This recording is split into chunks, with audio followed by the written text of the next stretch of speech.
is it catching everything? Oh, it's not. Hang on. There we go.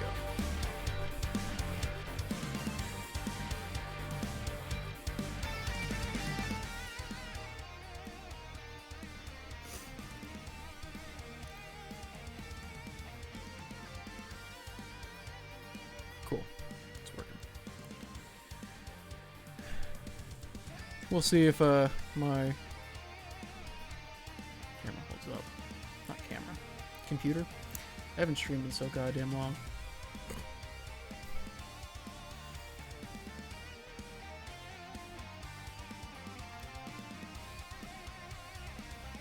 Cool.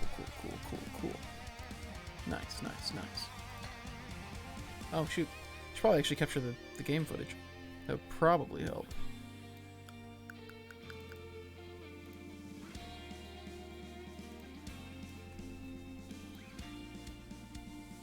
There we go.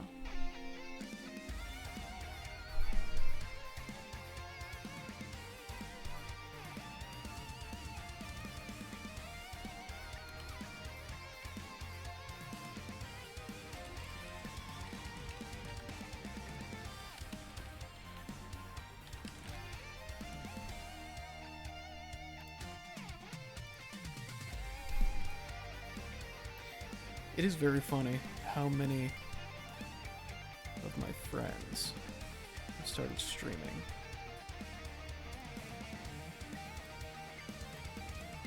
During the pandemic. Like, I get it.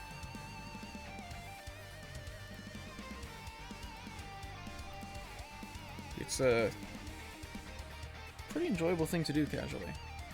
It's stressful as hell when you try to do it regularly. Hey, Alyssa. Hi. How's it going? It's about your bedtime? It's not mine, apparently. I don't think I'm gonna be able to sleep for a bit. I don't know, I just, like, was sitting here. And I wanted to stream, so I'm doing it. It's been a long-ass time. I think I've streamed once in the last several months. Real shame. So, just trying to kill some time, mostly, I guess. I don't know. Is all the audio working fine? I don't know if everything's actually set up well or not. Let's see. Mecha Base. What's going on, alright? You streamed some Taiko today? Taiko, like the drum game? The audio's working great? Beautiful. I have not set this in a while. Yeah, I'm not... God. If it's Mecha Base, I should probably play Ryan. Not bad, Ryan, though. I mean, I'm bad at all the tanks. The reality is I'm not going to find a tank that I'm good at. D.Va's probably my best, but it's not good. Okay, we got a ball. Sigma ball works better than Ryan ball. Can we just commit to this? We just commit to this. It's quick play. What are they going to do? 2 people haven't even picked their characters yet, and the game started. It's fine.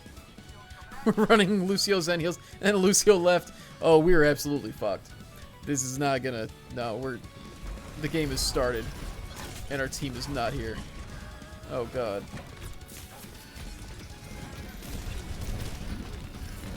Yep, we have nothing. We have absolutely nothing. Can't go dive against this. They've got an Ashe. Junkrat. We'd get destroyed if we need to win this shield. One of our our second DPS still just has not picked a character. He's gonna get booted in like 30 seconds tops. Yeah, there he goes.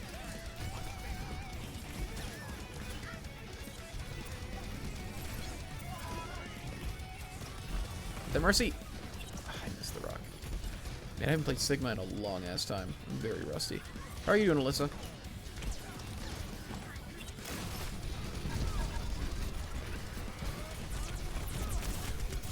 Wait, what ate my rock? My rock just, like, didn't go out. Jesus Christ, I have silver damage at 390. God, everybody's just leaving. This is bad. This is very bad. It's okay. Your thesis is done, yeah? Or at least you've got the minimum word count in. Imagine making a thesis. So wild to me, just like knowing people getting an actual education. Job's going away in September? No, you didn't tell me. You were waiting to. Last I heard, you were waiting to find out if it was going to be there or not. So, I guess that means you kind of. I mean, you know, you can look at it as you can. Well, you can do whatever you want to do, basically. You're not tied to anything. It's, you know, it's an opportunity if you make it one. The thesis is done entirely? Hell yeah. I have gold damage. Oh my god. I'm doing terribly and I have gold damage. This is bad. What is this comp? Sombra Echo? Why are you running Echo on Mecha Base? It's in quick play. It shouldn't be. Oh my god, we got a kill. And it's the only kill we've gotten. Alright. I need to land this. I whiffed it entirely.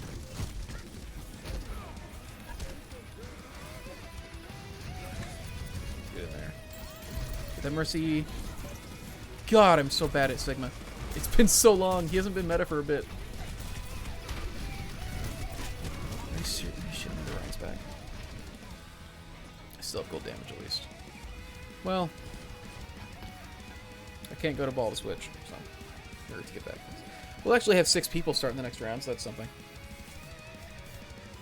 I mean, yeah, you can. Have you thought about whether you want to stay in the same area or not?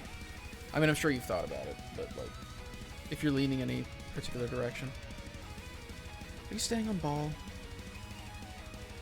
You've seen this game before? This is Overwatch. It was very popular. It came out like 4 years ago. It's not as popular anymore, but it's still fairly active. Oh, okay, now we're going to a fucking shield comp. Alright.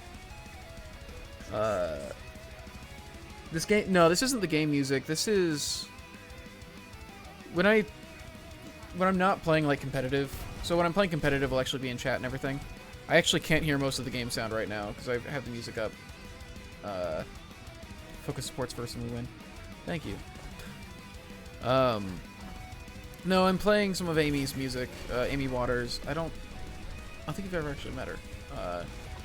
She's a friend of mine. She did the music for my short film. And she does extremely good. So she did this with her friend Rashad. This is an album of covers of Deltarune music. Please heal me. Please heal me. God, that rhyme is so low.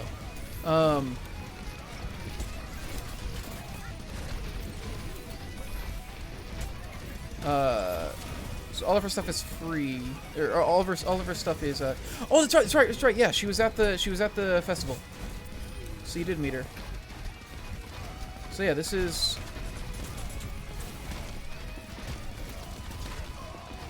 Oh, I lost my shadow. Are you shitting me? That's right, she was there. So yeah, this is a cover album she did with Rashad of Deltarune music. The unfortunate thing is, so she actually has tons of stuff on Spotify, but like, years of it is under her dead name because they won't let her update. They won't let her update her old stuff to have her real name. It's still just under her dead name, which is kind of bullshit. They should have something in place for that, you would think. But so all the rest of her stuff is still there under her dead name. And if she if she wants it to be under her real name, then she'll lose like all the traction and follows and everything that she had built up over the years. So what she's done is she's made like a banner for her artist page under her dead name to say that like, hey, if you want new stuff. How did I miss that? To say like, you know, if you want new stuff, you know, go to like look for Amy Waters if you want new stuff. So it's bullshit, but you know, it's she thought it was worth it to not move everything over. Not to mention it would be like literally hundreds of tracks she would have to move over, which is just a large undertaking. But yeah. Hey, Will. Hey, Mace. How are you doing? I got fucking blown up. Jesus Christ.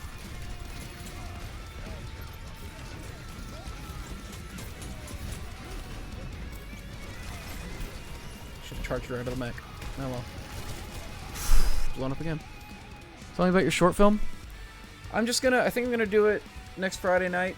I'm checking with Miles to see when he's free. I'm gonna try and get Miles and Ame. Or not Ame. Well, I guess yeah, Ame. She would be there with Miles. Miles and Amy, I think I'm gonna try and get free.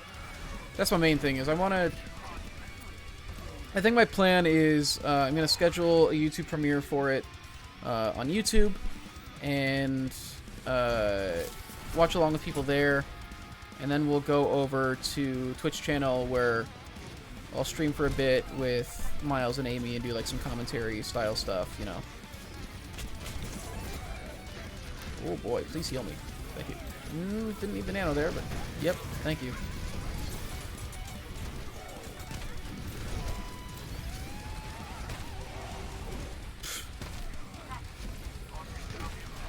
Just getting absolutely dicked on. Let me know if you need help. I think it should be alright. The whole breakup plus family just made me not want to quite leave. Don't want to stay on... Yeah. I don't blame you for not wanting to stay there. Both of the twins are thinking about what they want to do now. They've got... I think, like... One of them's got a couple months left. She's basically got another quarter of school left, and then she's done. And then... the other one has another year left. Because she's doing, like... She's doing a double. And so... they're trying to figure out like what they want to do, and you know they don't want to go back to our hometown, which I get, you know, for a lot of reasons, especially considering, you know, like Madison came out 5-6 months ago, and like ever since she's been more open about that stuff, she's really just not wanted to go back to our hometown, which I understand. And then the way that they've acted over the last year has not been helpful.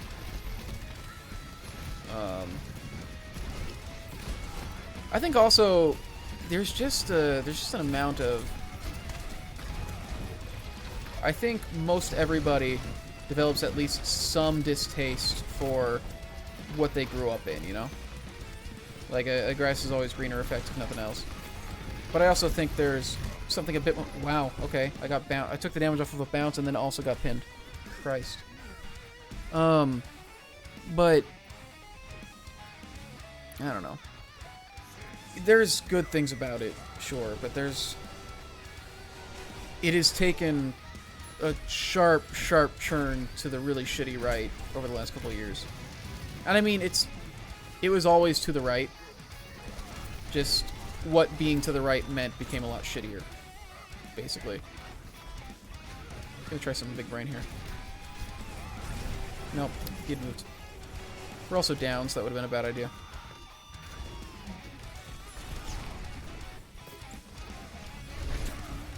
I am getting diffed so hard here. It's not even funny. Ha! I blocked your shatter. Fucking hell. CC'd to fuck. Congrats on your sister coming out, though? Yeah, I think the nice thing is, and it's what I told her, too, is I was like, you know, our mom's not gonna, our immediate family's not gonna not be supportive, you know? Like, that was the thing. When she told me she wanted to come out, I was like, genuinely think, like, you'll be okay if you tell them. Like, not to, like, minimize it, but just, like, knowing them, it's like, yeah. And so, you know, when she did, Mom just told her that, like, they knew already, basically. She wasn't exactly hiding it.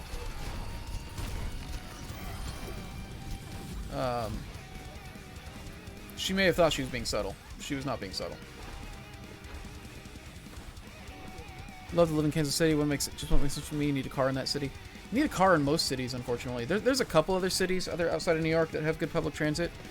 but a shockingly small amount compared to relevant, you know, like similar cities in say Europe. You know, public transportation is just not treated as a priority in a shocking amount of major cities that could really use it.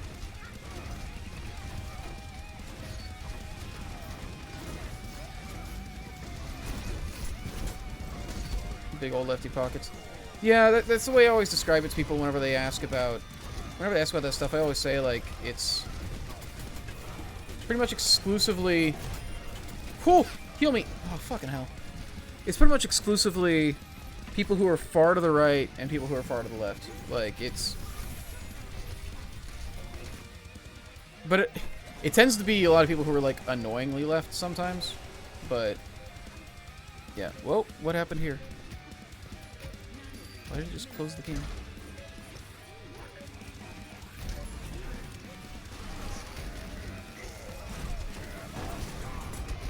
I got fucking lit up before I got to the point. Folks who do want to spend their entire lives in a small hometown confuse me. That's the thing. Most of the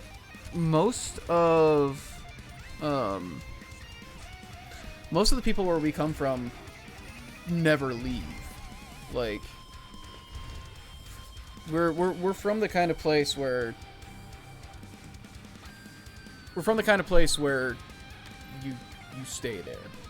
Like, I think the people I graduated with, I was one of like maybe 10 people that left. And it was like a graduating class of like over 200. Like, I get one of the comfort of never leaving, but I don't know if I want it. Are there, like, conservative cities? There's absolutely conservative cities. So, like, there's... every place has its influences, right? And, like... I wouldn't say in our hometown it's an urban-rural split that much. But I guess I would also say, like, it's mostly just because we're, like... we're basically just an entirely rural place. Like, there's some urban elements, I guess, but I don't think that really dictates whether or not they're lefty. Like,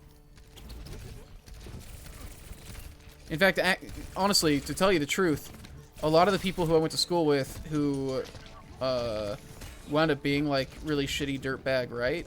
Like, were people who were from the wealthier parts of town. So the people who were from the more urban areas were actually more likely to be conservative, in my experience, where I grew up.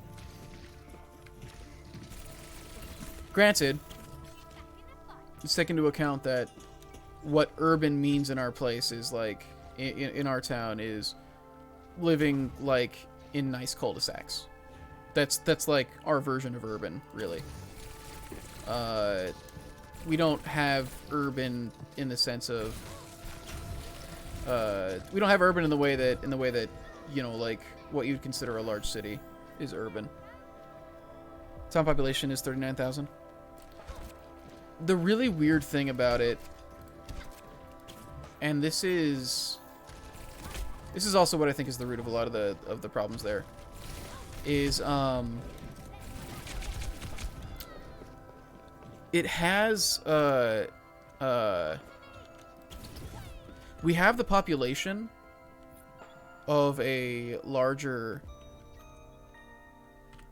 we have a larger population than like a small town would have, but we don't have the economy to support it. We have a very small town economy, but way more people than it can actually support. It's largely because it was a mill town, you know? Like, everybody worked in the mills, and then all the mills shut down because the internet happened. And people didn't need paper as much anymore, and all that. And so as the mills closed down, suddenly there's just not jobs around. And so all the jobs that, you know, in better off places you would consider to be like the high schoolers starter jobs, fast food and stuff like that, are being worked by people who are trying to support a family. So it's a very economically depressed area. Golf club neighborhoods are hell. Yeah, and that's the thing. Yeah, we have a country club, and that's what I'm saying. Is like the people who are better off are actually people who are more likely to be conservative where we're from, in my experience. But there is also, well, yeah, I wouldn't even treat that so much as a rule though, because yeah, there is a lot of people who are very poor and disadvantaged there that definitely ascribe to you know, right-wing beliefs, but that's just part of the predatory nature of it. But a lot of it's just the, I don't know. It's a. The unfortunate thing is that people are nuanced, and so no matter what, like it's. I can't tell you like. It's just shitty. My point is that I don't think it's purely an urban and rural divide, at least not in the town that we're from. But I think it's because we don't have that clear of a delineation between urban and rural. People are one-dimensional, and the people I disagree with are bad. Yeah, more or less. Sure, that rural wealth lends itself to the F you, I got mine mentality. Yeah, because that's, you know, and a lot of them, that's more or less what the mentality is. It's that fucking belief system that says that if you're a good person, you're going to be successful. You know, that poverty is a moral failing, more or less. Which is fucked. It's really fucked, and I don't know. Shocker, I have lefty politics. Like, I don't know. I can't remember how I got on this. Right, yeah. So I understand wanting to stay. I understand wanting to stay around there because of family and everything, especially considering what things are like right now. But at the same time, like, it also, I don't know. Ultimately, whether or not you actually need distance, that's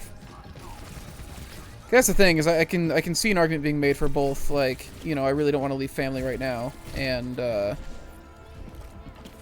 you know, you needing distance because of all that. Like, there's an argument for both. Family's there, but also I want to buy a house. It's also fair.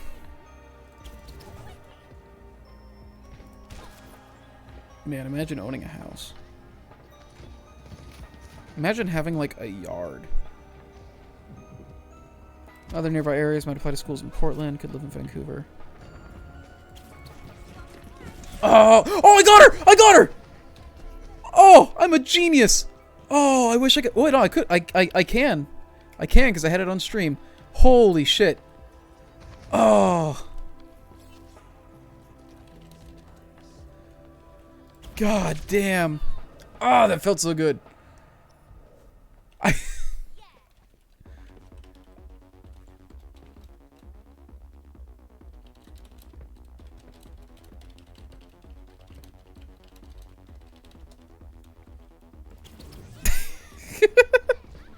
I miss Yard. Lived in Asia for several years, so I went out and became my own person. That's entirely fair. This is a thing, is it's also, you know, you can say, like, you were able to get your space. It's not like you never had a chance to leave. Like, you spent years overseas. No, I need a yard for epic gardening purposes. Also valid. I don't even know what I would do with a yard. I've gotten so used to living the way that I'm living. I genuinely struggle to remember, like, the before times. Get baited, bitch.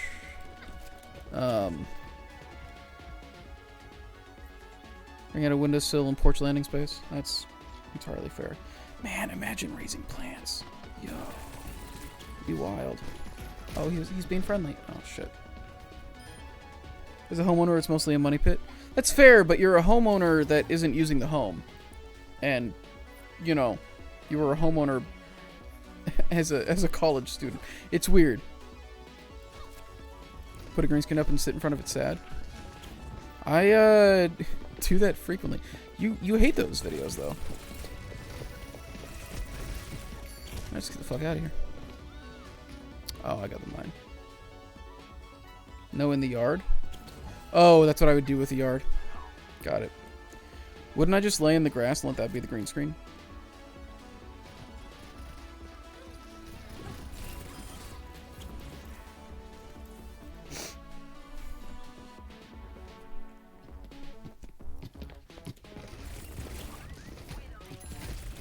Has anybody keyed out grass? Like, has anybody actually used grass for green screen purposes?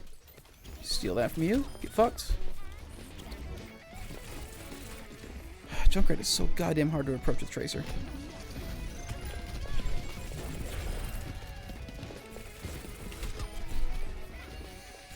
Don't you fucking dare! Oh, she got away. God damn it.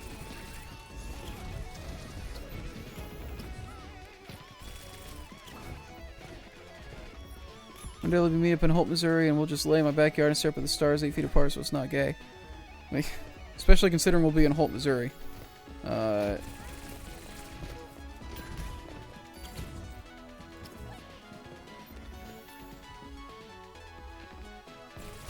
don't know why I'm checking my stats in skirmish. Yo, how long have I been in this? 9 minutes? They told me it took 4 minutes to get into a game. Hey, Ola dude, how you doing?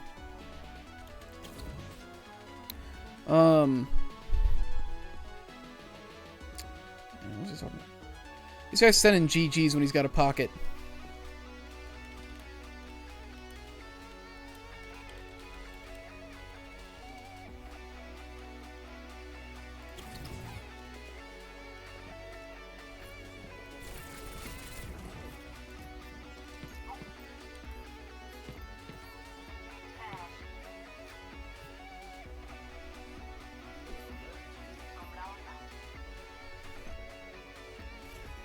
Through. My life is hell because of finals. Dude, you're almost there.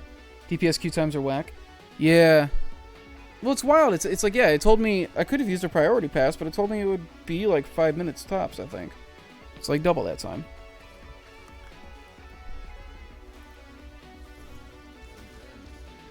That's what I've been doing with most of my Overwatch playtime lately, though. Just been going into quick play for DPS and just practicing. And I'm actually, I am notably getting better, I think. I'm still not good. I'm definitely a support player and only a support player. But what's his name? Punisher. Folks would be available for calls starting tomorrow. I think so. I think I'll be free. What am I doing tomorrow? I've got the stream for work. When are you getting back into competitive Overwatch, reviving the messengers?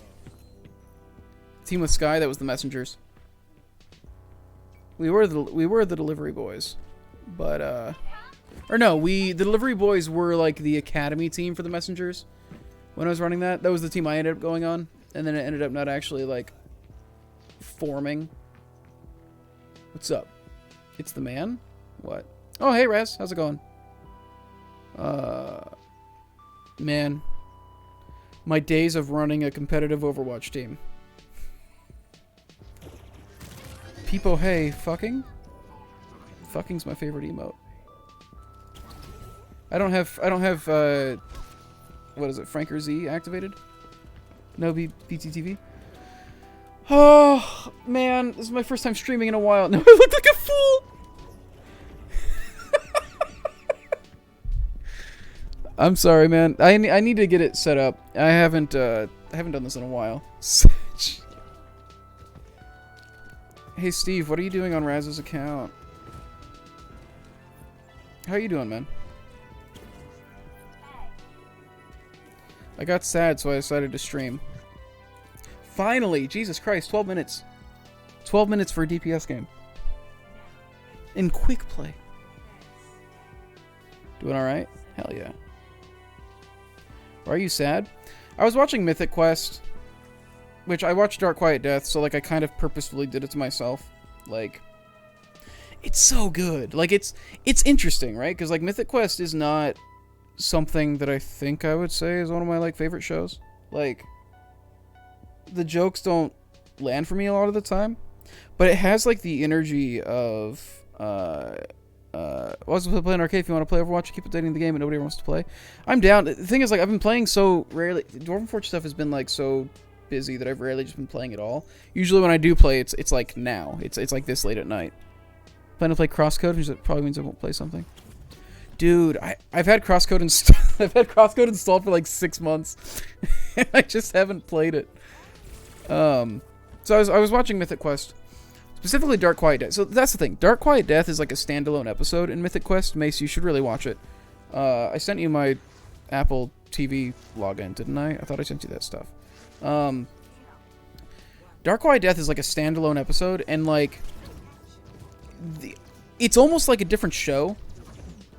Genuinely, like it's like a different cast of characters and everything. It's missing a lot of the stuff that I would say are the weaker points of Mythic Quest aren't in that episode because of that, because of the different cast and all that.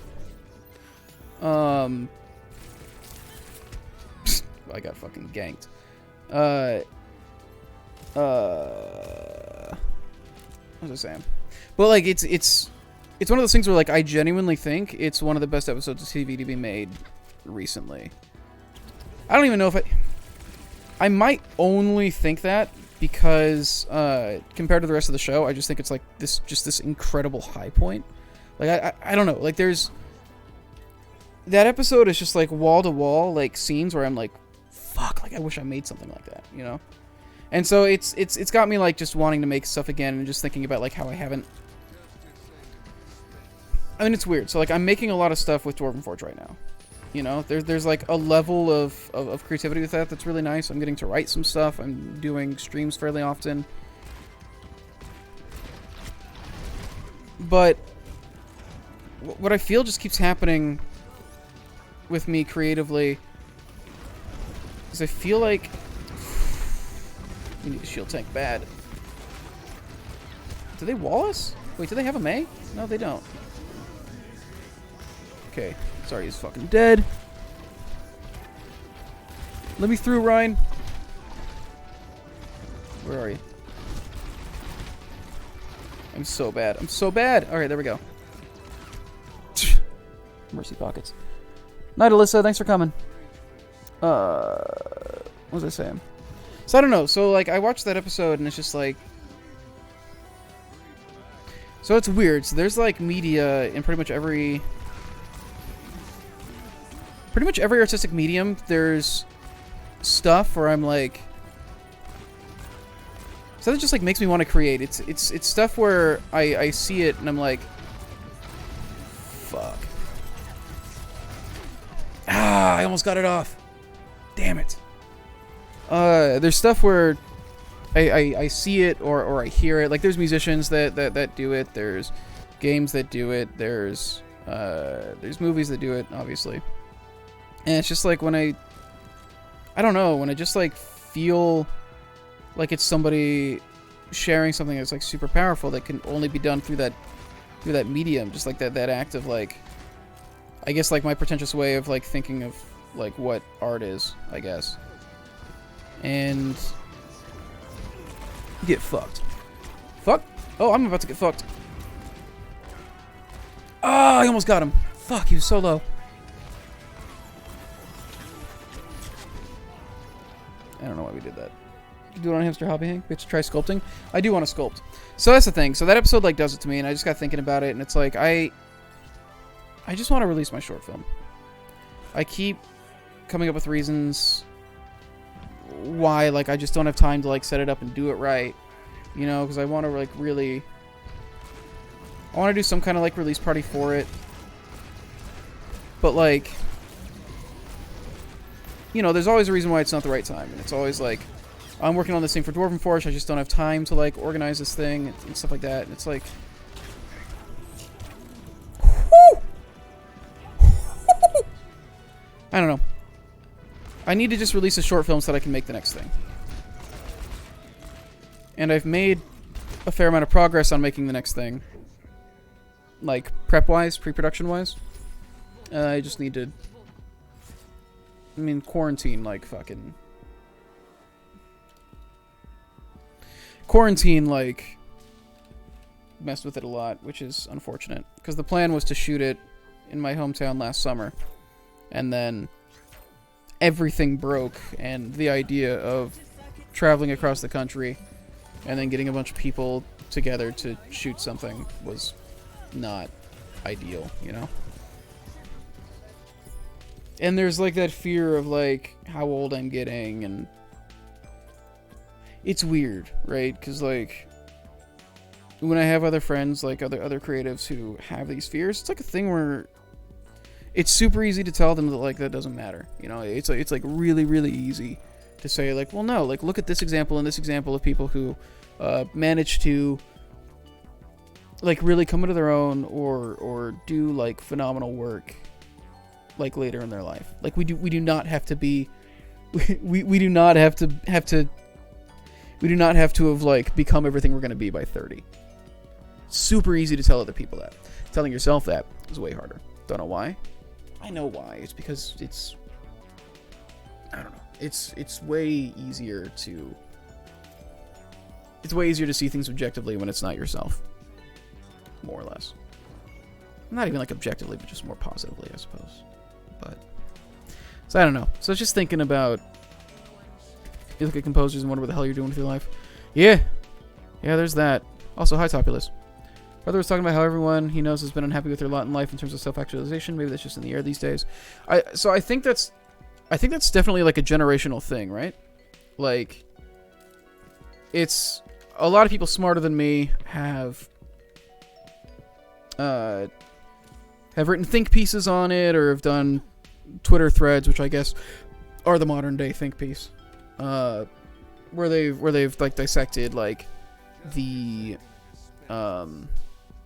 they've, like, dissected, like, the circumstances that led to us being the way that we are. The stuff about, like, what the job market and the housing market are like.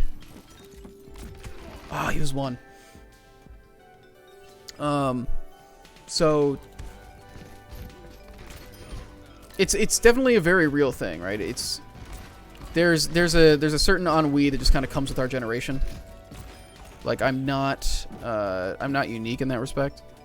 But at the same time, just the fact that I even thought that right there, the fact that I even felt the need to undermine my feeling like that, I also feel is a very common thing in our generation. It's weird. And I think what's frustrating about it is that it goes against a lot of the shit that I say, and a lot of the shit that I will describe as, like, my life philosophy. I don't know.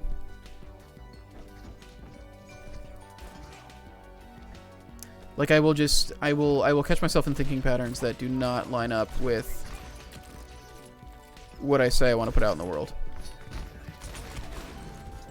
And I'm not sure how much of that is like a failing on that part, and how much of it is just, like, the point is, I want to just release my film next Friday, I think. And I'll have Miles there, and I'll try to get Amy there. Maybe I'll see if I can get Oren.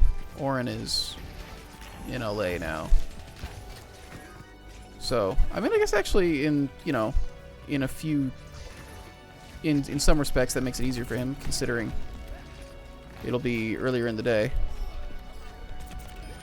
Fuck you. You killed me before. Oh, or was it the other Genji? Might have been the other Genji. Shit. You're making a short film? What? I'm talking about, like, releasing Gareth. Like, just actually just doing the fucking thing. Because I got the new cut. I'm calling him impatient, so I can't complain. How goes it for you? And pretty much everybody here knows about Gareth, because that's the thing. It's been going for that goddamn long, and there's a lot of stories behind it. A lot of stuff has happened. I literally realized that, like, I was working on that 5 years ago, you know? I need to just get to the part where I can have put it away and move entirely to the next thing.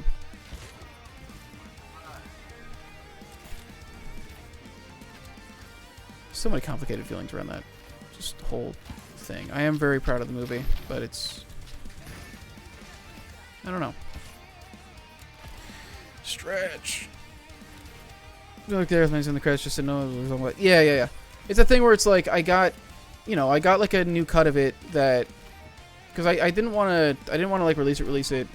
Two people that were involved with it transitioned since we made it, and so I was trying to get a hold of the editor to put out a different cut, just to like, not use their dead names. And so I got that. He got it to me back in February, and I was like, cool. I'm gonna do a little release party, and I'm just gonna put it online, and it's gonna be out there. It's gonna be done, and it's now 3 months later. It is 3 months later, and I haven't done it yet. And it's been, I'm working on this thing at Dwarven Forge. I need to figure out the apartment situation. Like it's just been a lot of reasons for why it's not time for me to do that thing yet, and I just need to set a deadline, and I just need to do it, and not worry about doing it right, I guess. I'm just gonna set a day, and however much I'm able to prepare for it is however much I'm able to prepare for it. If it ends up just being me sitting here watching it, talking to people with nothing really special planned, that's fine. I just need to get the thing out there.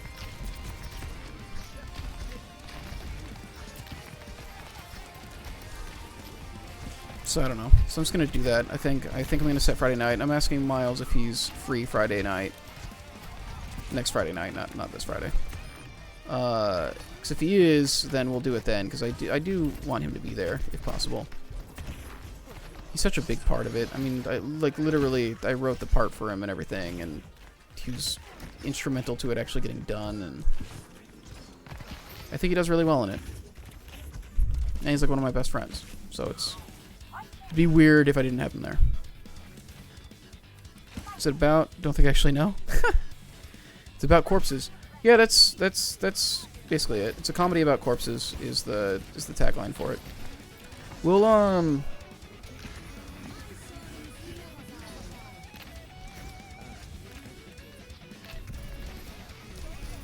damn, it's been almost 7 minutes. Excuse me.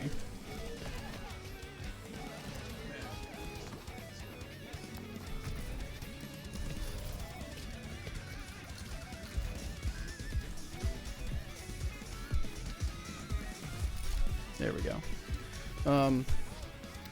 Fucking why? Oh, he's gone. Alright, you know what? This is what I gotta do.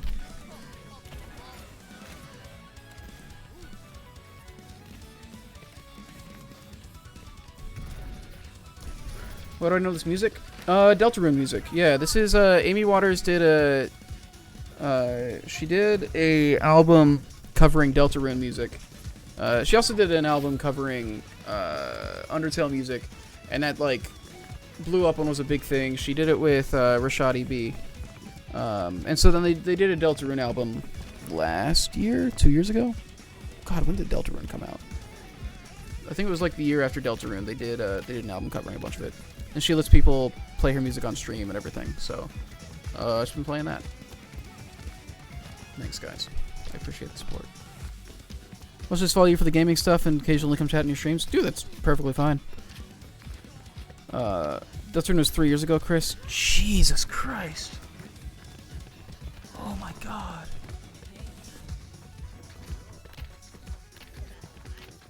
Deltarune was 3 years ago.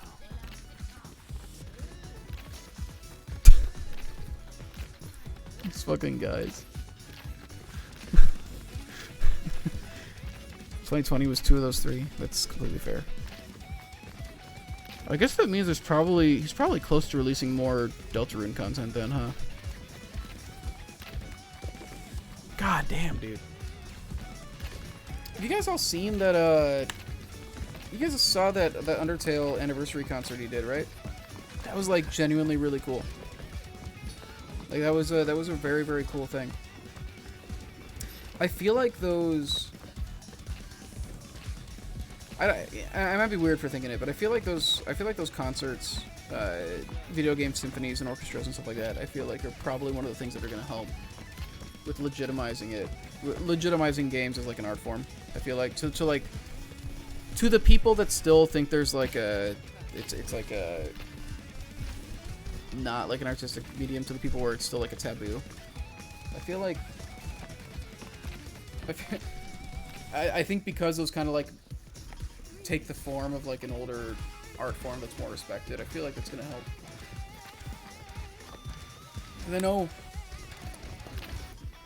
one of my favorite things to do with people who definitely aren't into games is play like a symphonic performance of like a video game series of music or something, and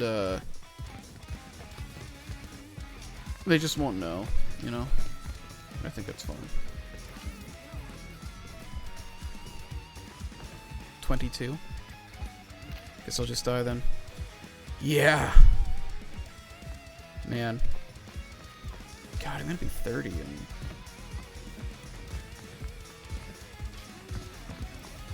got like 7 months. It's fucking wild. The thing that fucks me up is that we're quickly approaching the 10th anniversary of Mega Man Legend 3's cancellation. Nah, they're gonna revive it any day now. Don't worry about it. Excuse me.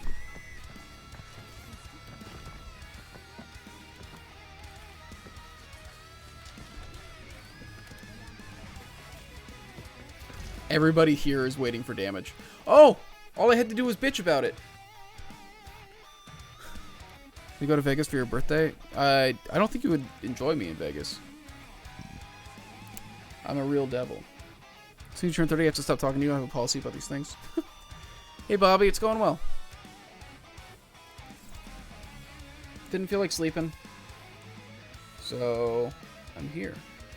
I'm streaming. Battery power snipers. How are you doing, Bobby? Are we doing double sniper? Double sniper Havana? Let's go!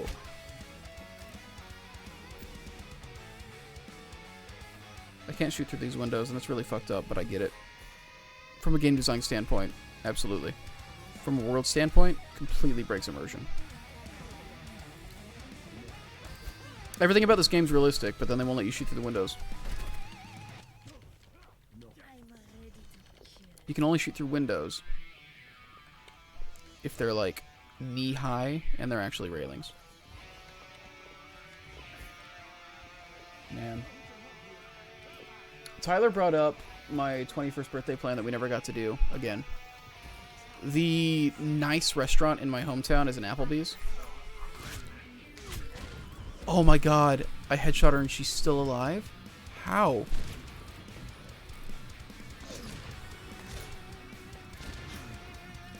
Fuck. She's got a mercy pocket. God damn it. How did you survive the headshot though? Did I shoot her that quick? 189. Yeah, I did. I didn't do full damage. It was a headshot though. That was a body shot? No, because if it was a body shot, it would have capped out at 150. No. Body shot caps out at 120. If I did 189 with one shot, that was a critical hit. Just for some reason, it didn't do full damage. Was I not fully charged up? I thought I held the shot for a while. Yeah, body shot won't do more than 120.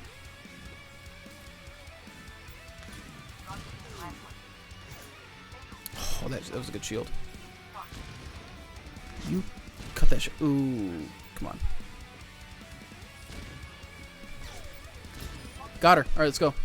Just gonna get rezzed. Oof, the bubble saved your ass. God damn it. Good hook. Holy shit.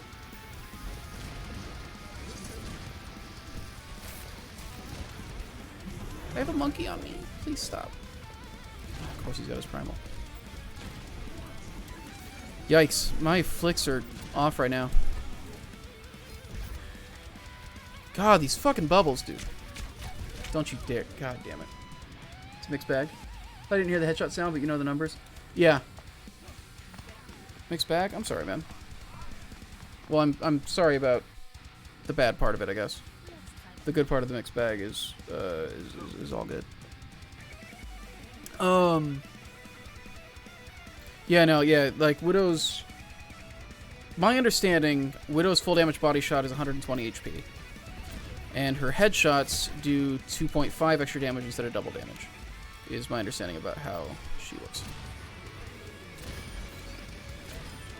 Get fucked.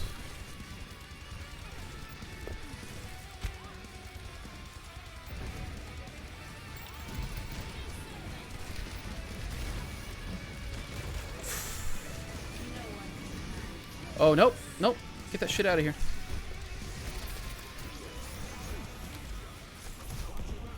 Get that shit out of here. It's unfortunate I used my infrasight and then I had to run away immediately. If they're running Monkey, I should probably just go McCree. I'm not getting that much done.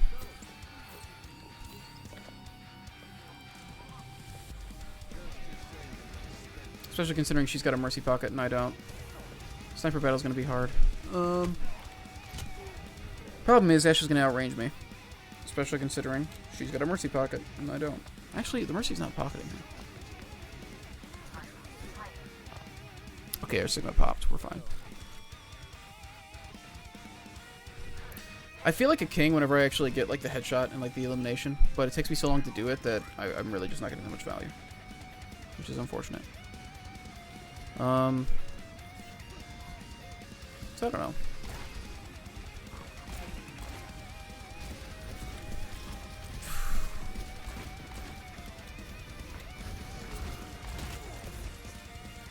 Talking to Tyler though, we really want to shoot a lot more stuff this summer.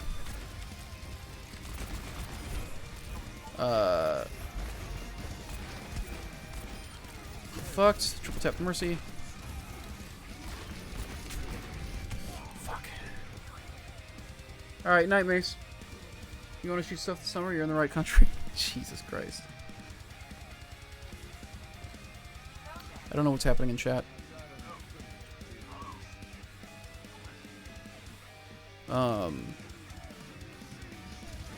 Fuck.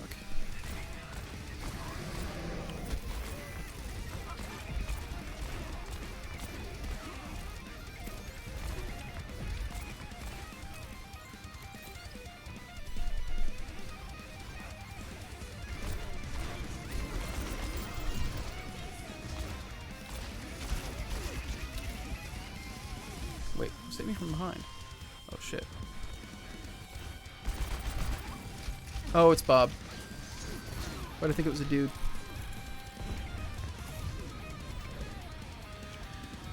Very smooth brain. Alright. I'm not gonna get a lot on the Deadeye into a Sigma. People who do RP Overwatch rounds where they pretend to reenact the fights that the maps are based off of? I hope not. It's kind of weird. You can't really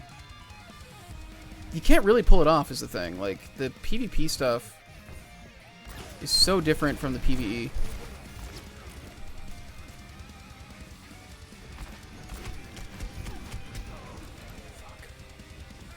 Where's the Overwatch? You be down to play together? Yeah, why not? I'm probably not going to get in chat, really. I've got it set up to be doing this. I actually don't even know if it's on the right comms. But, fucking hell. Thanks. Every monkey's mad right now. Jesus Christ. Not going well. I don't know how much longer I'm going to be playing either. I was just curious to see what would happen if I started streaming right now. See. So I don't know. Tyler and I were talking about like shooting something again. I'm not even entirely sure what. We've got all these scripts of things we never ended up shooting, you know? We have more resources to get things made than we've ever had before. When you look at it, like, objectively, like it's honestly, we have more ability to get things done now than we ever have, and we used to make a lot of stuff. So it's definitely it's got to just be a drive thing, right? Like, that's the answer to all of it. It's just got to be a drive thing. Because we managed to like make stuff all the time back when we had no resources. My flicks are kind of on right now.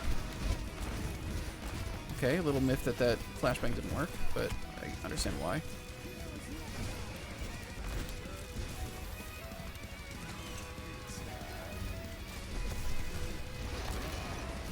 Focus shield at least.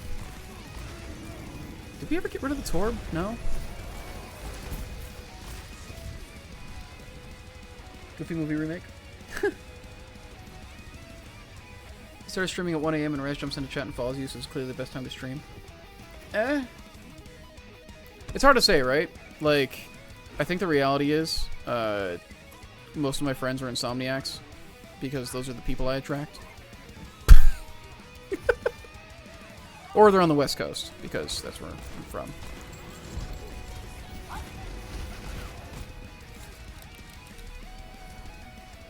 It would actually be pretty fun to do. It's weird, right? Like, I feel like I really love comedy. Like, a lot. But I also feel like the older I get, the more pressure I feel to, like, make the stuff that I make mean something. Which is entirely a thing that I put on myself, you know?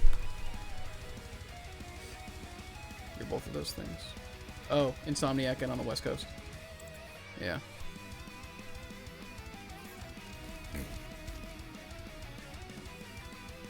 Yeah. I guess the answer is that... Well, comedies can mean things, right? Like, Jojo Rabbit is probably one of my favorite movies made in recent years. Like, I would love to be able to pull off stuff like Jojo Rabbit. And I guess the appropriate phrase is, like, comedy with heart. But, like, I don't know. I feel like that's so...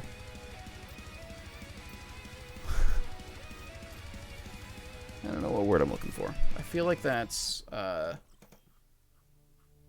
feel like it's a really easy catch-all.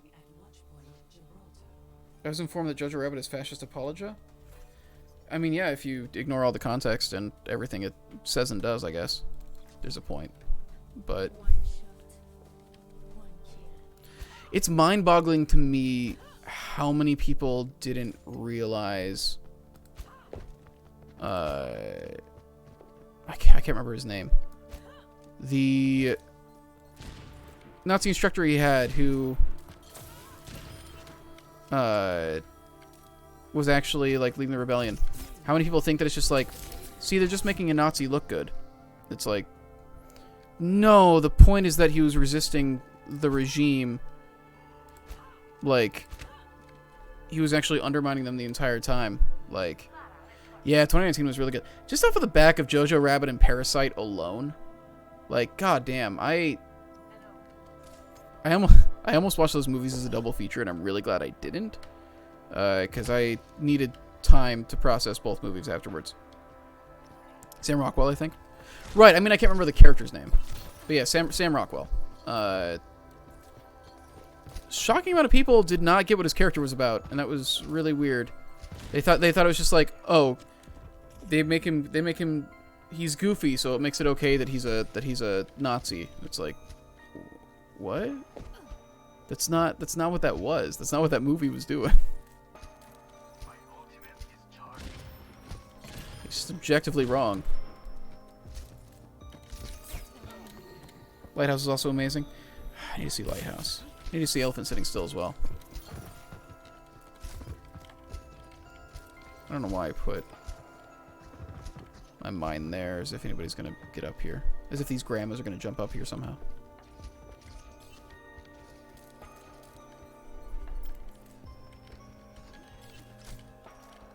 Stephen Merchant was also arguably goofy in the movie and was very much not a good person.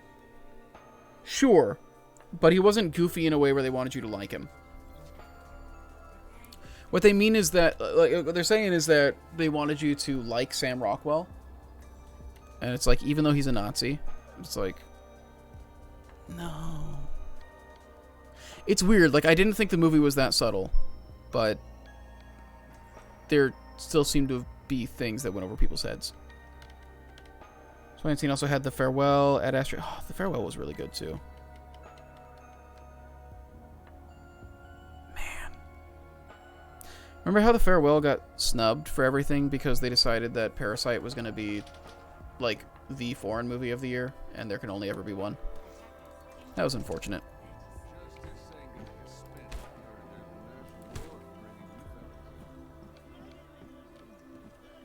I still just love Bong Joon-ho taking the opportunity to rip into people for subtitles. Or for wanting to remake movies in English instead of using subtitles. It's one of the best uses of Oscar stage time I think anybody's ever used. Man. Jojo Rabbit's really good, man. Fucking love that movie. Weathering with You is also 2019. I haven't watched it. I heard... Is Your Name the movie that it got compared to a lot? 'Cause I heard a lot of like... Weathering with You is good, but it's no Your Name. Whatever the name of the other anime movie it got compared to all the time was. We kind of... Bobby and I just kind of unconsciously did the flash hook combo. That's very funny to me. Yes, good use of your Fortify. Okay, I've almost got Deadeye. I just got to stay alive a little bit longer. Okay. I got the pick on Moira. That's something. Same director as Your Name? Okay. I really don't get how they're gonna remake Parasite in English. As a TV series, apparently. Your Name is definitely better, but Weathering with You is great. I have no context for either one. Except I remember the... I think I know vaguely what the art style is like. Because the cover art was everywhere.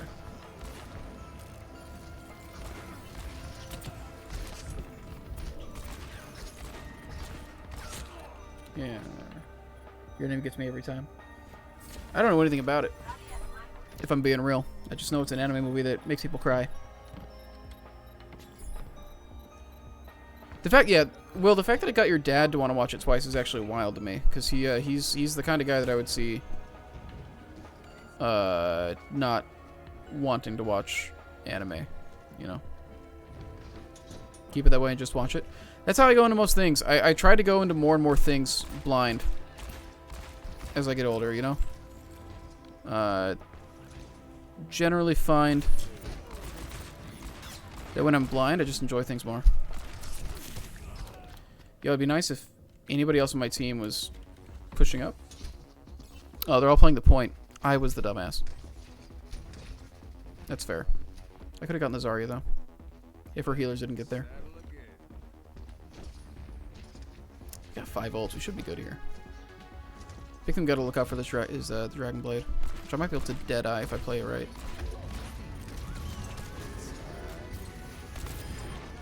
Okay. So that pushed done at least. Imagine Dragon Blading when the fight's over. What a chump. Gonna recommend the dub for Your Name because they also dubbed all the songs. It's a high quality dub with great voice actors. Awesome. A couple of my friends to go into Invincible blind. Incredibly rewarding to get the reactions at the end of that first episode. See, the unfortunate thing is I already know the Invincible comics, so... I guess it's possible the show does stuff differently. I don't really know if it does, but I know, like, what the twist of Invincible is.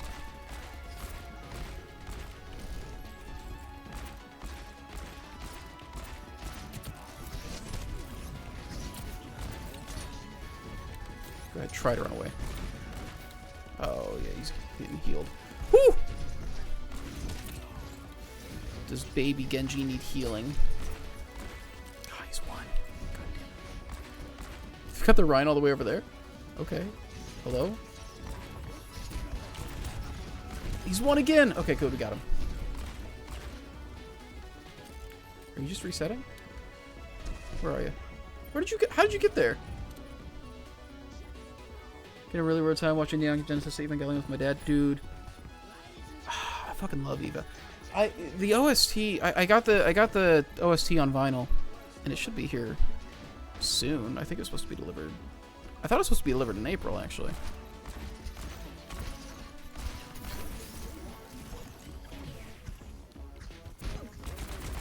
Yoink.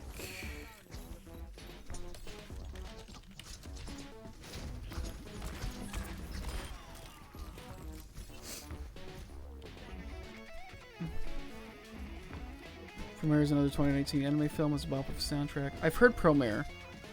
I don't know anything about it as well, but I've heard of it.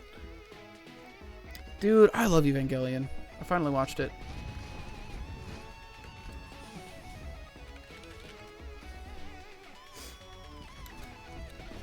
Try to only recommend movies to my parents that they think they'll love, even if it's out of their wheelhouse. Was similarly anxious about recommending Elephant Sitting Still to them, but they loved it as well. They do seem to be more film appreciative than my family. Ah, shit. Oh, I'm getting ganked. Man, I got my dead eye and everything. Something came in the mail today for you, Adolphus? What's that, Dingo?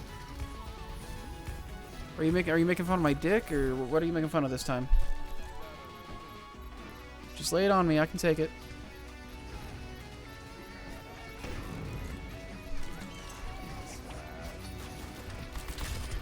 Worth it. I got two. Just stay on the point. Stay on the point. Stay on the point. We can get this. Oh my god. We're not gonna get this. We're not gonna get this. Oh!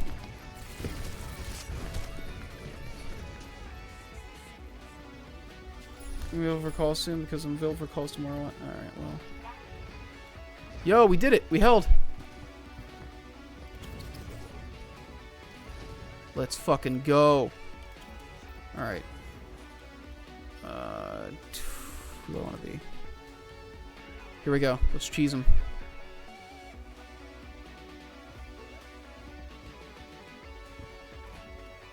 Big turret strat. Let's go. Is Bastion non-meta? Bastion's actually getting played more this season than usual. He's not like getting played often, but like there's a couple teams that like have done Bastion strats.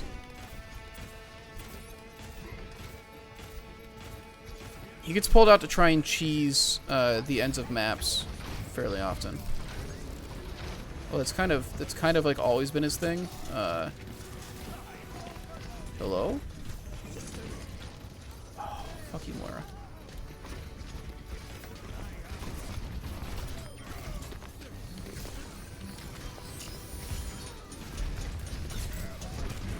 Yo! Oh god. Okay, well we got the Mercy. We can get this. Oh my god, they're gonna get it. They're gonna get it in overtime. God damn it. Oh no, but we got the Mercy! Fuck! Oh well.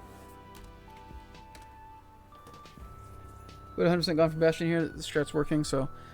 The reason I didn't want to go for Bastion was both Genji and Pharah counter Bastion pretty well. Tracer would legit be a good Smash edition. Yeah, if anybody from Overwatch gets added... Honestly, if anybody from Blizzard gets added, I honestly think Tracer's the most likely. People are like, oh, they should add a Diablo character. I'm like, I think if they add anything from Blizzard, it's probably going to be Overwatch. And if it's going to be Overwatch, it's probably going to be Tracer. Last finals on Wednesday. Look at y'all. Because my professor let me analyze some Ava episodes in a film class a few years back, and I'm still living off that high. Which ones did you analyze?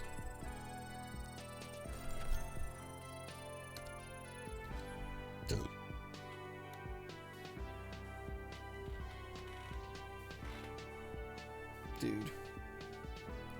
I want to watch Evangelion again, but it'll probably put me into another deep depression. So I don't know if that's advisable.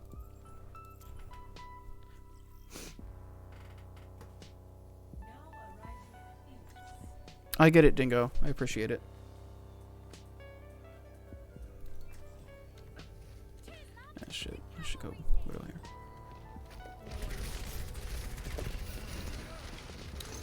Yikes.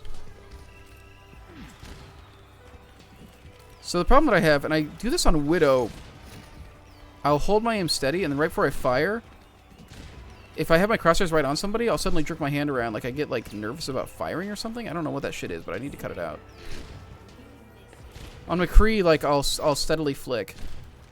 So I'm trying to just train my hand to do those movements now. There we go. Oh, am I on lag? What was that? Did you see that? It seemed like the shot actually went through like a full half second after.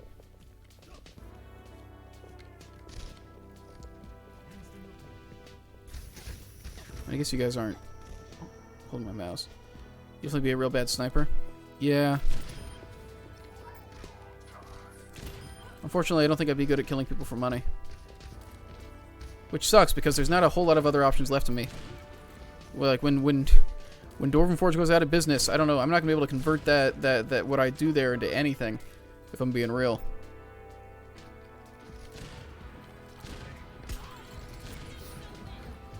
Come on, baby.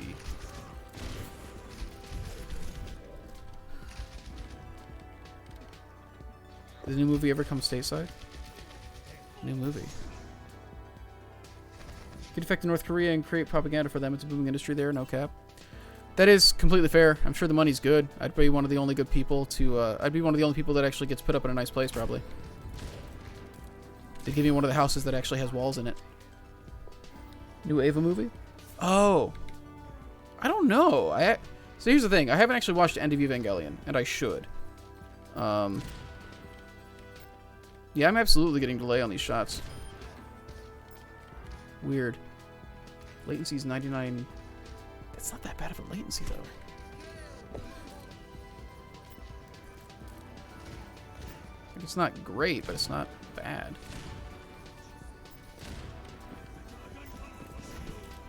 Yeah, like, I, like, move my wrist to press the mouse button instead of just pushing my finger down. I don't know why. I need to stop it.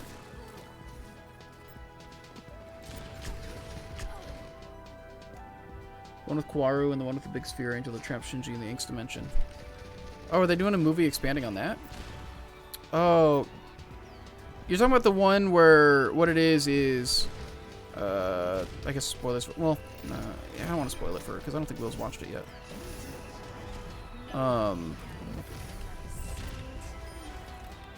The one.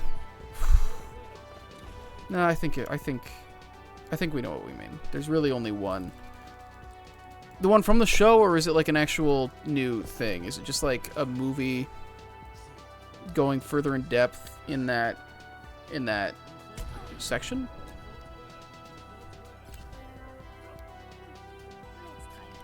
From the show? Okay. Yeah, I know what you're talking about then.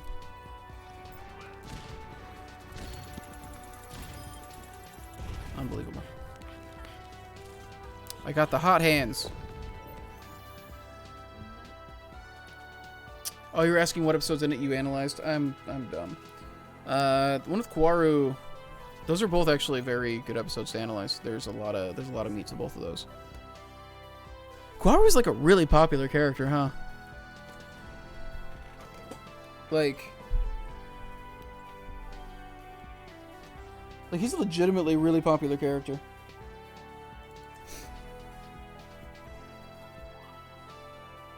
Boxing out for May is fucked up. It's from the May Melee. What's wrong with it?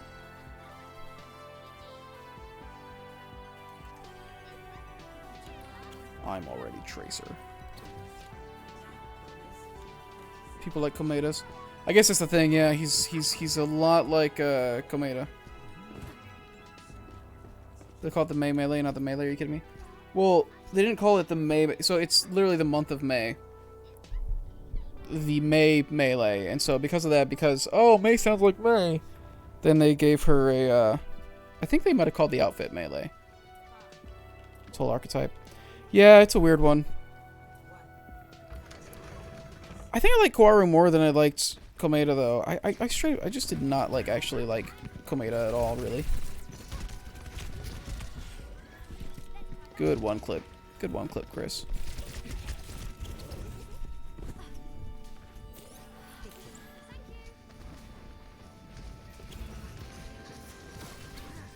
Yes, let's fuck up the Zen. Oh shit! I actually kind of did it. Nice. My aim was not great, but it was good enough. That was good tracking. Oh, dude, I'm a king. That was good. That's actually tracer play. Holy shit. All right. 10 seconds of competence there.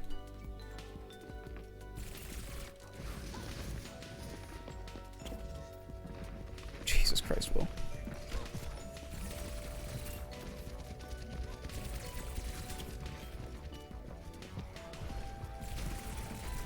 They're not gonna close the gap. Like, we'll just, yeah, we'll fuck up the one person you send over.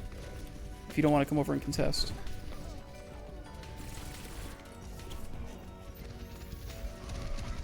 Yeah, they're feeding one at a time. If they all just actually pushed in, they might have been able to take it there.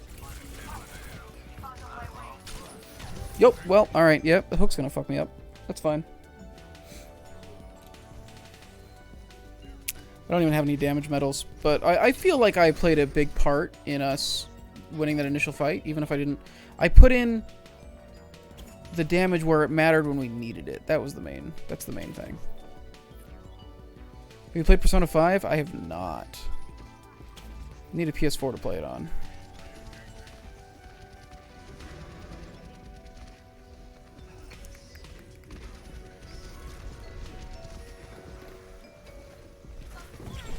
God damn it. Oh, I still got one. I dare you to fucking res. I dare you to res.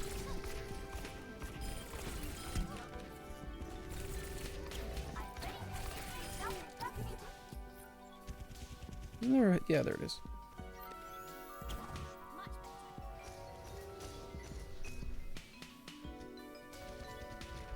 They got a brig to deal with me. Hey, I'm harassing you over here. Come chase me. Playing Tracer into Zen Brig is rough. Okay. Sogmo. I do want to play Persona 5, though. I really liked what I played at Persona 4, but I didn't get very far. Shadow support stuff like ever. Yeah, it would be good. I mean, I have Persona 4 on Steam now. I could play it there. I was hoping that meant that 5 would come, you know. It's weird to me that they put 4 over and that's it.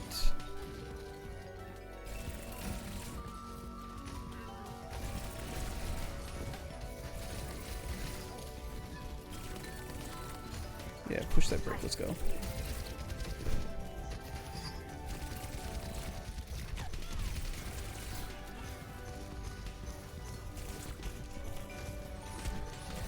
do you think you're doing? Cut that shit out. Fuck, that's a good headshot. Recommend a long time ago, I'll probably make it over eventually. That's fair. It is wild to think how much of a gap there actually was between 4 and 5. Like, I was playing 4... God, I was playing 4 before I moved into this apartment. Like... 8, 9 years ago? I was playing it. Okay, that fucking hook. Don't recommend the series people who don't have PlayStations, because personally 4 is the one I don't like. 5's definitely coming to PC. Sega announced yesterday they're going to be bringing existing Atlas titles to other platforms going forward. Wings Rise of 4 Golden Success and 5 Striker Success. That's completely fair. Well, it's interesting, right? Because, like, at what point... I guess the only reason a company would do exclusivity is when they're getting paid extra money for it, right? Like, in terms of, like, sales, it's literally always in their best interest to port it to multiple... Well, actually, I guess there is, dev cost associated with it, so it's not like there isn't more overhead to go to more systems. But, like, that aside... I assume, you know, you get paid extra for exclusivity contracts, but...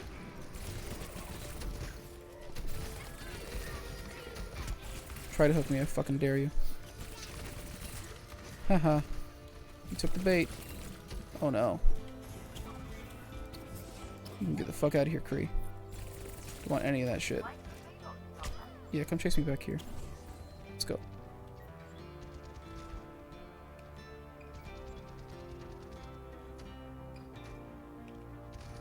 Is he not chasing me?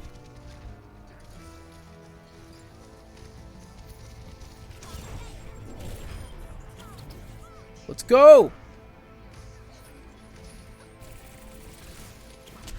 Fucking hell, this Kree is like I mean, they're playing Kree Brig Zen specifically to make my life hell on Tracer, but it still doesn't make it any nicer when they do make it hell for me.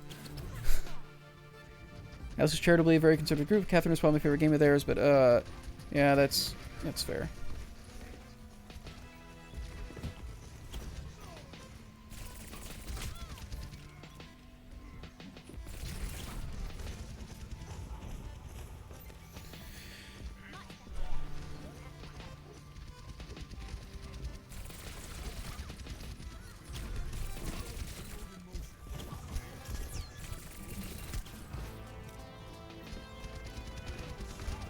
Oh, you're fucked, dude.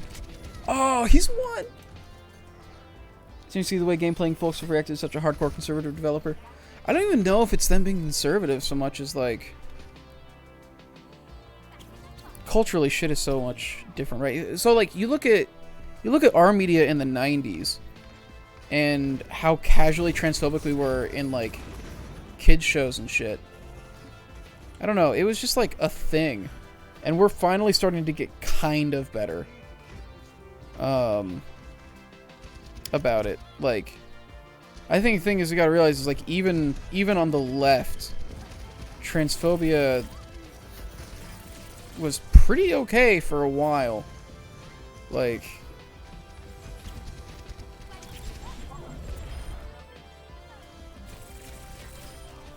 I'm a king! Oh, don't nano me. I'm not that much of a king. I mean, I guess it'll help me build up another pulse, but... Yes! Oh, it's a good ante.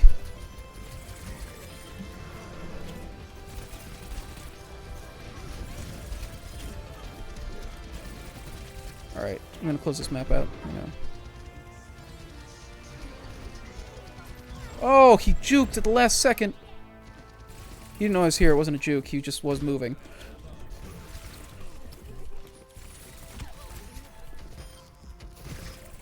A juke is anytime somebody moves. Yep, they fucking read me. Oh, they have the Discord orb on. Of course they read me. Please get the Discord off me. Thank you.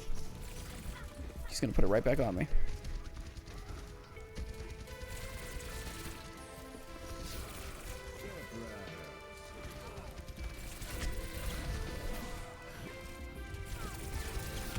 Let's get the fuck out of here. Alright. Discord orb on Tracer is scary. Fucking hell. I gotta scratch my nose and he's right there. Go between them and the rest of Sega's wild. Yakuza Like a Dragon. Yeah, Like a Dragon sounds like it's super leftist. They're considered by Japanese standards. Say a lot of the Yakuza stuff is made in localization. They're open about changing those games to match Western taste. Interesting. Yeah, I guess it's the thing with, like, transphobic stuff is, unfortunately, there's a lot of stuff, like, you go back and watch... I'll go back and, like, watch stuff that I really, really liked from, like, the 90s. And I'll just be completely surprised by, like, some really casually homophobic and transphobic stuff that's in it. And, like, a lot of times, there'll be things that were considered to be pretty... They weren't considered to be conservative entertainment at the time. But it's just, like... You know, that's what people did. Shit was okay.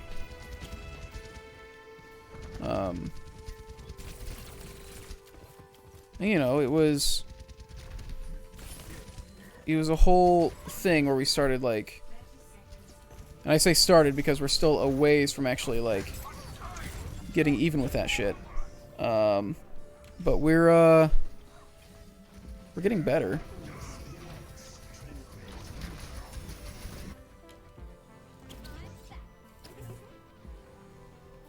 I really shouldn't be Tracer in the third point, especially into what they're playing. They're playing so much shit that makes it hard for Tracer, but it just kind of makes me stubbornly want to do well on Tracer. Oh, oh, I got him! I got him! I closed it out! Oh, he got 2 people with his shit, though. That's bad. Yo, where'd she go? Oh, I almost saved him. You can't see me! Fuck. Sometimes feels like a 2 steps forward, 1 step back kind of thing. Discourse around Last of Us 2 was not great last year. Yeah. So, like, I feel like the unfortunate thing is, whenever you start making... So it's why It's why so much stuff on the right is called reactionary, right? It's because it flares up when progress is actually being made. Like... So, like... People were fucking... Hey, look at Bobby getting to play the game. Let's go.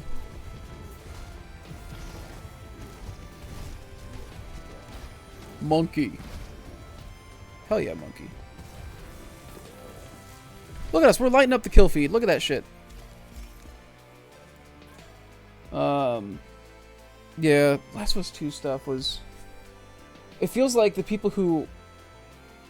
In response to people recognizing that we need to make progress in a lot of these areas, some people who initially, you know, like, were transphobic or whatever, but didn't make it, like, part of the personalities, decided that it was time to make their transphobia part of their personalities. The funniest thing about Last of Us 2 discourse was the time that everyone said that Abby was obviously trans, and they straight up missed the actually trans. That's the thing, right?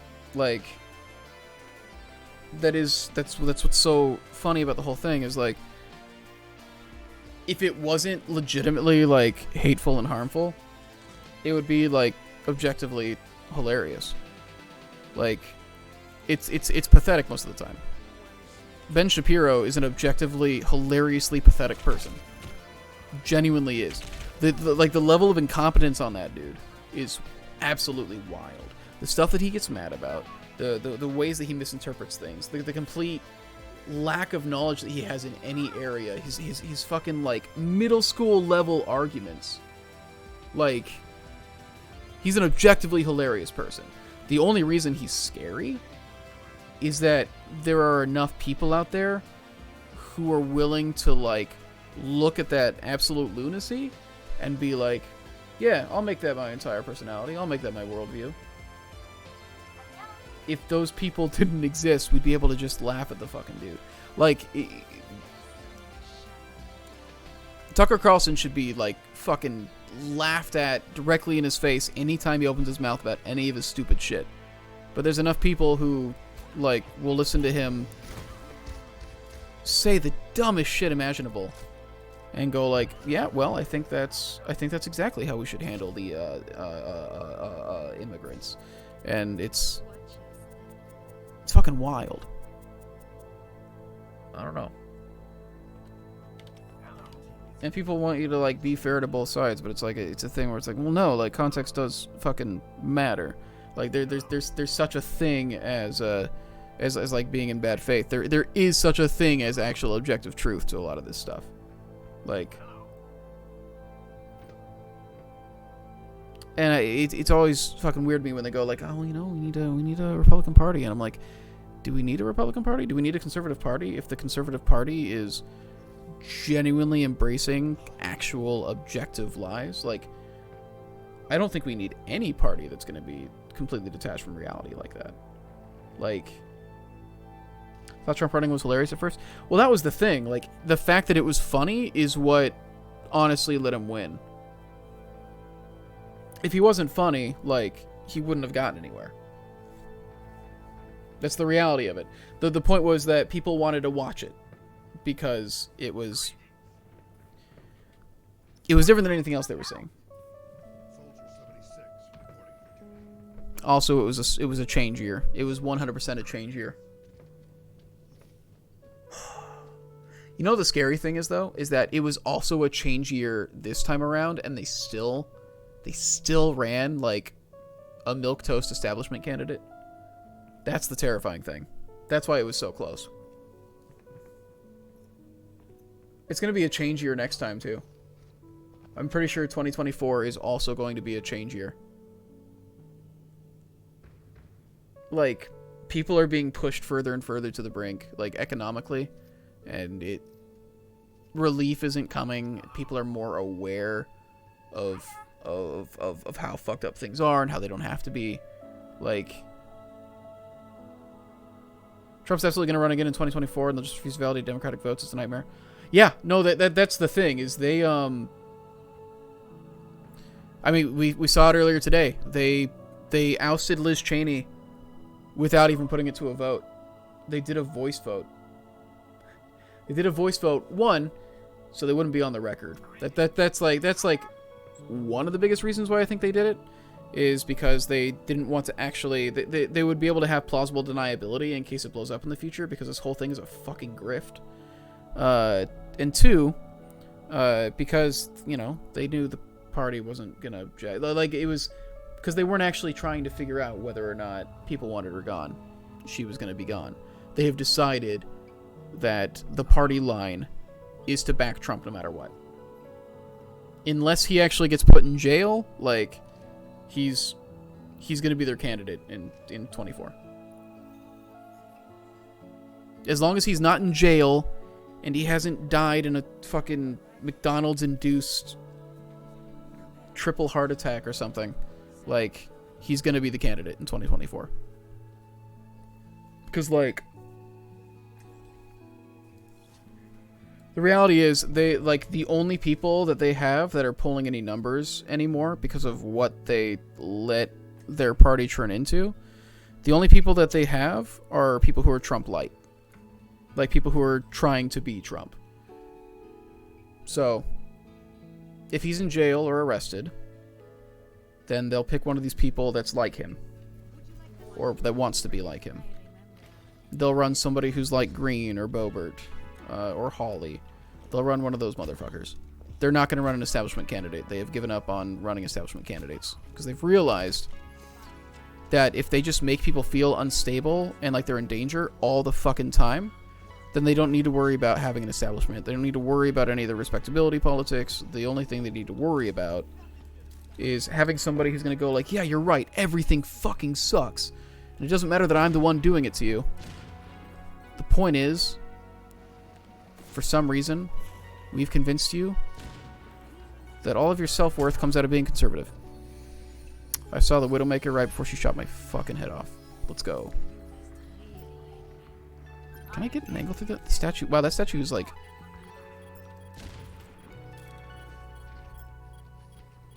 Step back up there again. Fucking dare you. Where are you? She moves spots. Where'd she go to?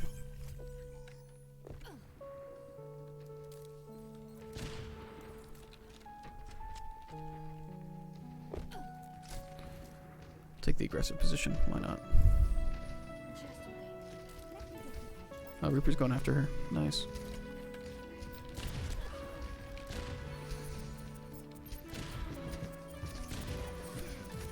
She's low! I don't get it. I hit a body shot as the sniper. Why aren't you killing things? Whoo! Whoo!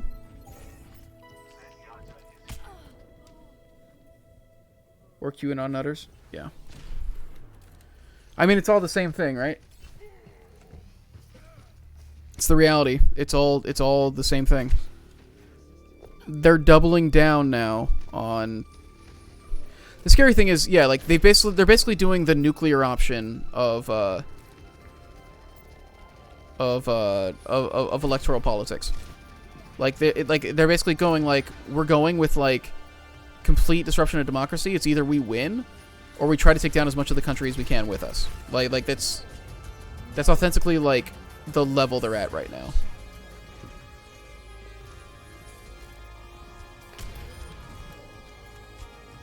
She got the body shot off. Okay, we're up one, I think, right now. I think they got a pick as well, but we got two.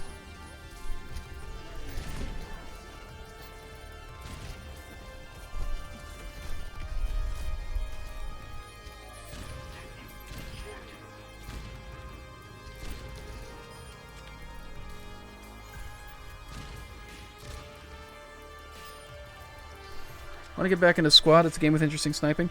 Yeah, I liked what I played of Squad. God, that must have been like 4 or 5 years ago. Like we played that a ways back. They're well past the update where we said we were going to go back to it, right? Oh, fuck you.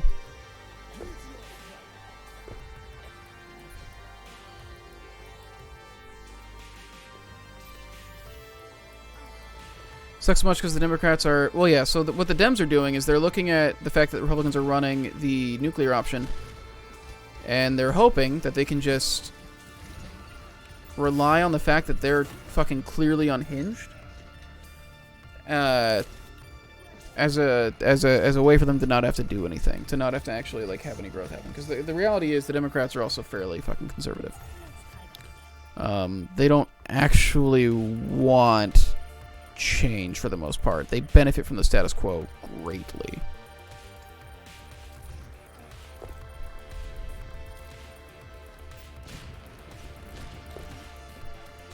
Going back to with Alpha 8.0 and they were past their full release. Oh wow. So we wow. Wow. We've missed everything.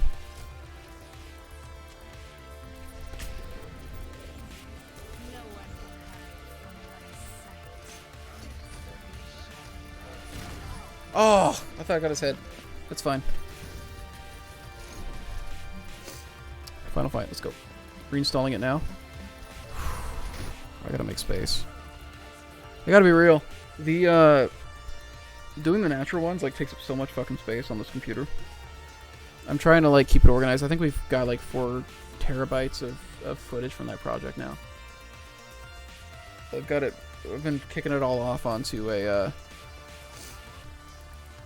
I've been kicking it all off onto a. I think it's like a 12 terabyte hard drive I got. No space earlier today by uninstalling Cyberpunk. That's true. That's a really big game, isn't it?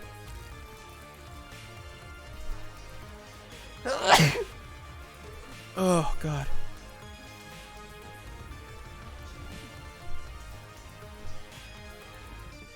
Cyberpunk big. Nice. Oh, I should have run Sim. Force these motherfuckers to come into point. Get fucked. Yeah, I'm a king. So what? So what? You want to fight about it? They're still running the Widow. Where is she? God, she got 2. Christ. She's got to be up there.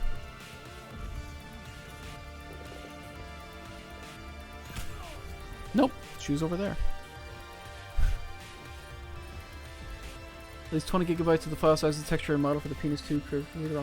I want to understand the differences between the Penis options very badly, just so that I can use them as analogies and use them for like memes. Like what's I want to be able to say like this is the Penis 1 and Penis 2 of like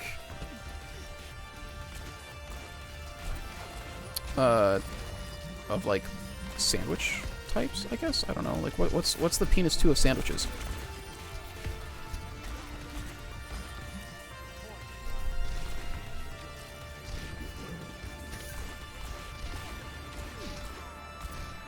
There's definitely like some delay on the hit registers. I don't know what it is. Get fucked. Yeah, Doom keeps just like putting himself in like really bad positions, which is my job, so he should really calm down with that shit. Oh, Widow is popping again. It's definitely that Widow's definitely a better. They've got way better aim than I have. They're a better hit scan in that regard. So I just need to try and out-pressure their team and make it so that they can't carry. The thing about Widow is Widow can't have point presence at least. Fuck! Alright, we got the Moira anyways. Familiar with the Softy Brothers' latest film? No. This is a joke that worked at the timing as of me setting it. No, what's the Softy Brothers' latest film? I'm sure I can retroactively apply it to the stuff that I was saying around that time. My cat is just like laid out on the bed behind me, clearly bored and unhappy that I'm playing games instead of paying attention to her. Uncut Gems, fucking beautiful. Wait, is that what it is? Is Penis 1 like cut and Penis 2 uncut?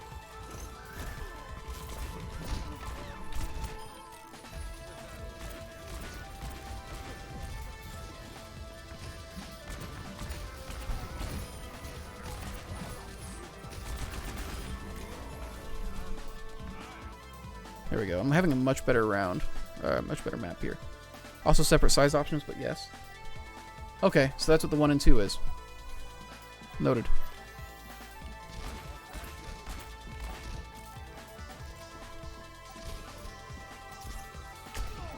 Dude, oh, they must have had their sights up. Maybe if I had the game sound on, I would have not walked into that. That or they just saw me through the... Fuck, that's not good. I mean, we'll be alright. Are girth and length separate categories? They should be if they know what's good for them.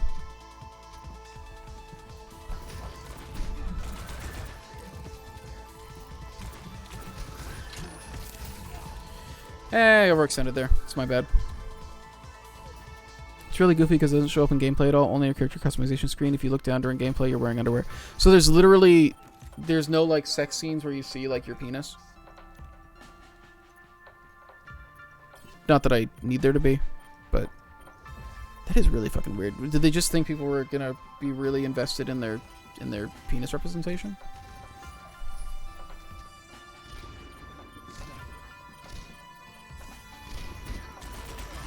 Fuck out of here.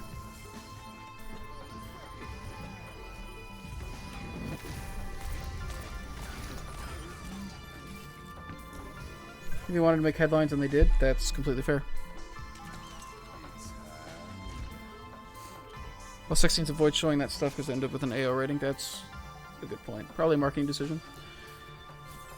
You remember the dogs from Last of Us 2? How that was like all anybody talked about? And they're like, can you believe they made this game just so you could kill dogs?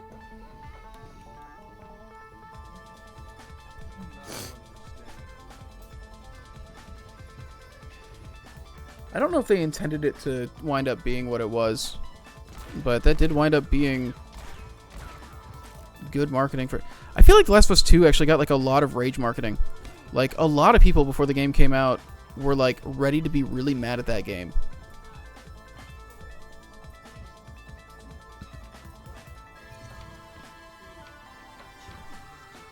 Crazy amounts of detail into everything.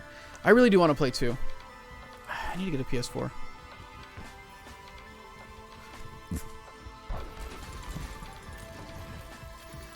Oh god, Zen, don't... You didn't need to burn Zen.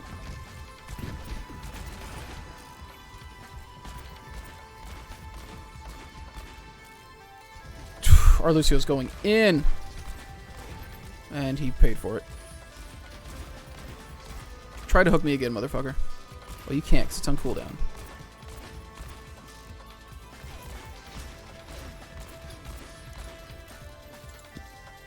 I'm putting out consistent damage, but I'm not finishing people. Well, you better call it for now. That about the system they created for Ellie's breathing alone was insane. There are lots of good dev threads on how they went about different things on Twitter. Interesting.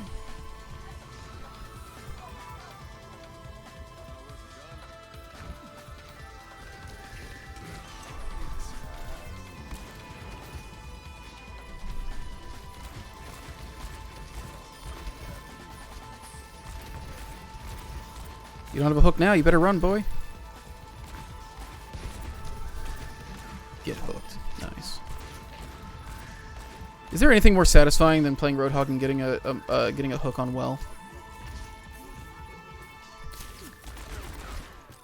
Oh, you fucker. Where are you? There you are.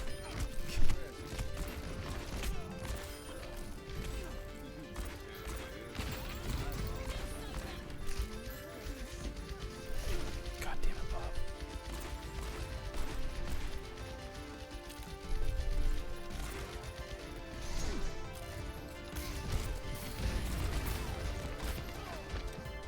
Did we fucking lose? How did we lose that? Are you kidding me?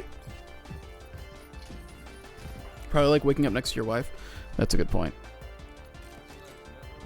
How did we lose that? I think the Bob just bought them enough time.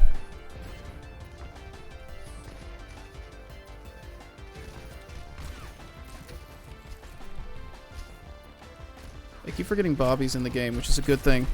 Because I'd probably get worried about letting him down if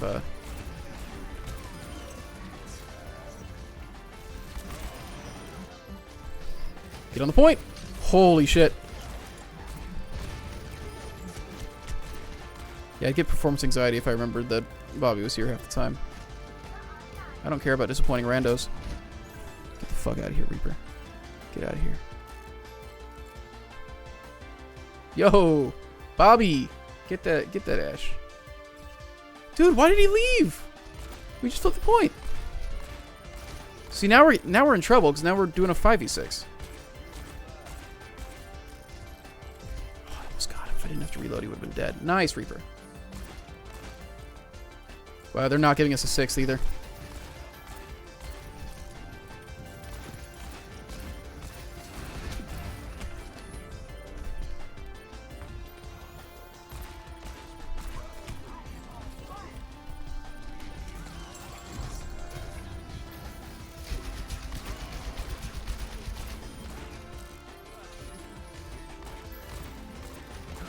You ever accidentally fire your Deadeye before you've let it charge long enough to kill Bob?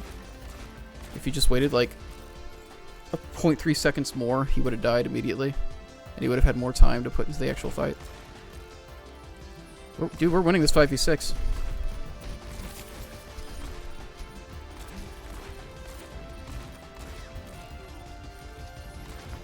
We have a 6th guy, but he hasn't picked a character. Oh my god. What is my aim right now? Holy shit. Alright, thank you, Hog. I'm so used to Bobby being the Hog. Let's see. Oh my god. Oh god. The Lucio Boop saved him. Holy shit, that was incredible. This is kind of tense. Dude, and we have our 6th. It's over for you nerds. It's actually a fair fight now.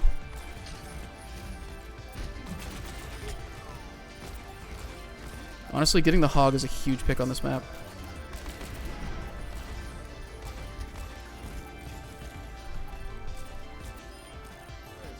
Dude, we did it.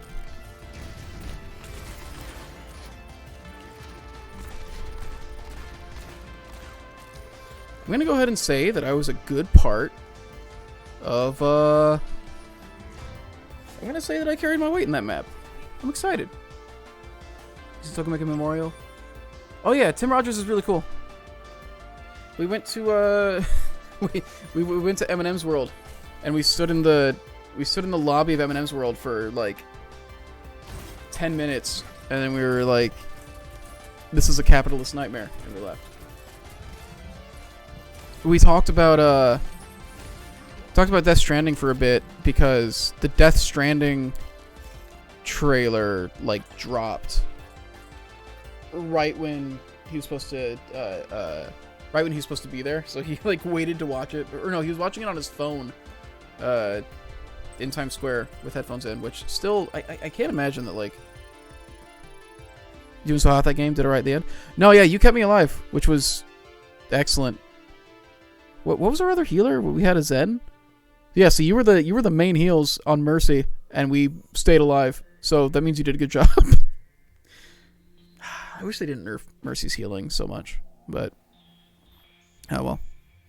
No, you did really well. I feel like we actually, I mean, we kept winning fights 5v6, which is phenomenal. Wait, I can't do that. Hang on.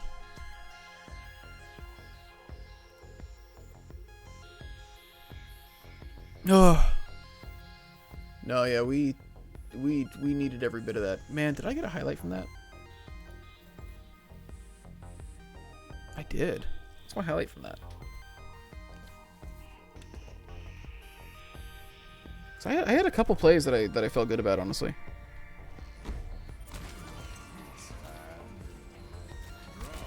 The one where I got to. All right, yeah. Yeah, the fight.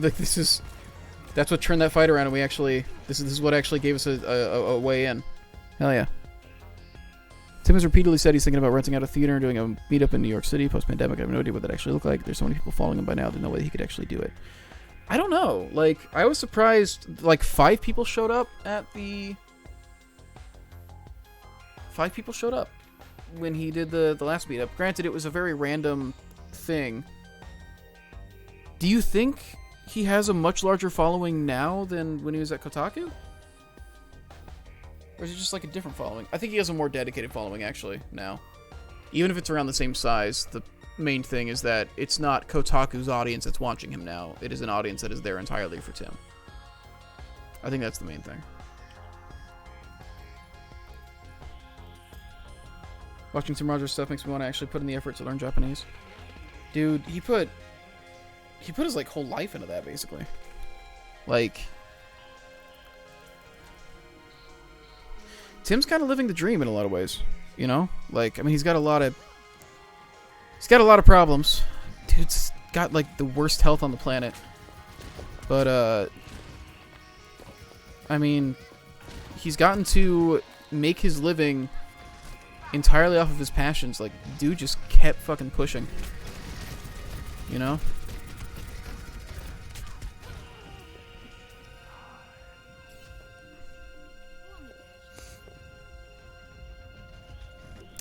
His ride... I think that's like the weird thing, right? The biggest... My favorite stuff of Tim's isn't his videos, but it's his writing. And not even like his video game writing necessarily, but like... When he just writes from his memory, the fucking photographic memory he has for everything is wild. But like, just when he writes about his life, when he does, oh.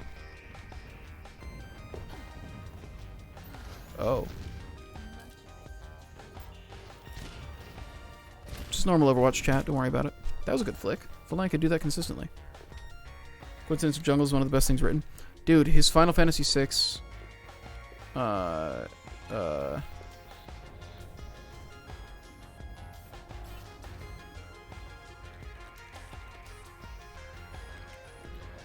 his Final Fantasy VI essay, I guess. I don't want to call it a review, but just his reflections around Final Fantasy VI legitimately fucked me up. There's some lines.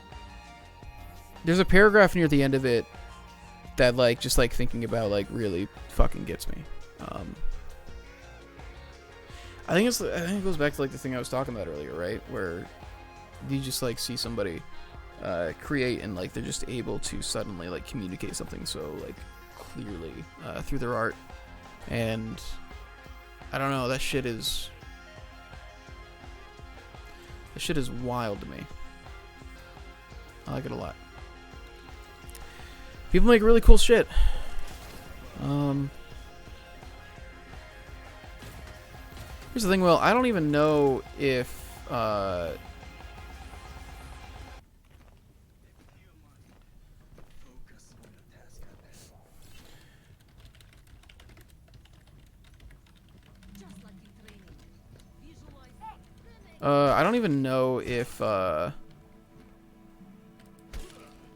it would hit you the same way, Will.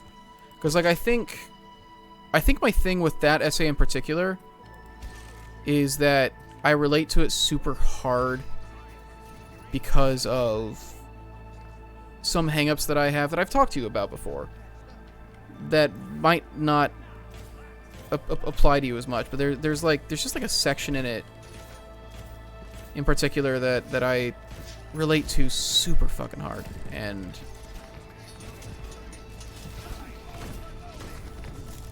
I don't know. He's a great writer. He's very, very good at communicating, you know, which really is the whole point of it. Like, you know exactly what is on the dude's mind when he writes something.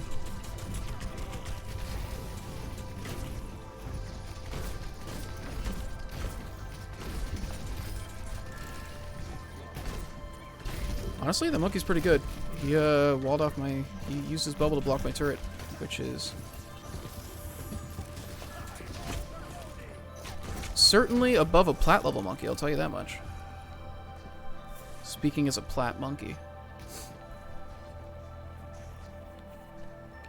I don't know. Like, he just... I'll read him write about anything, honestly. He's somebody whose perspective I just appreciate a lot.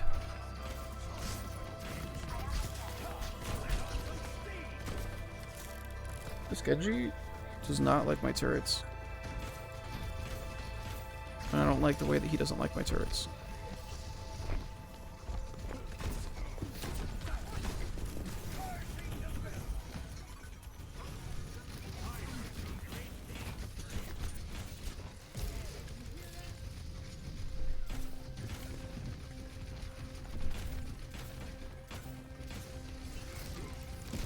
Wait for this Genji to blade, because when he blades, I'm going to use my Molten Core and protect the point.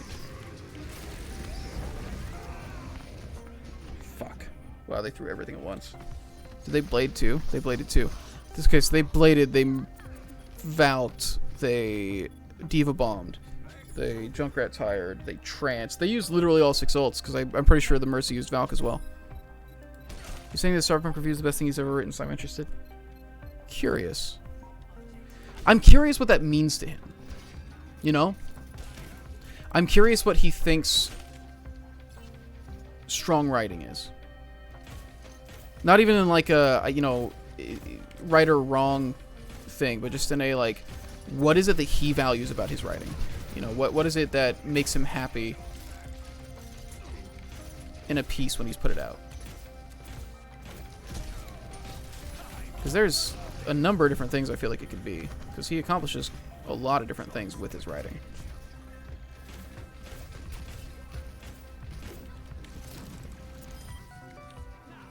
To me, I feel like it's the clear and concise expression of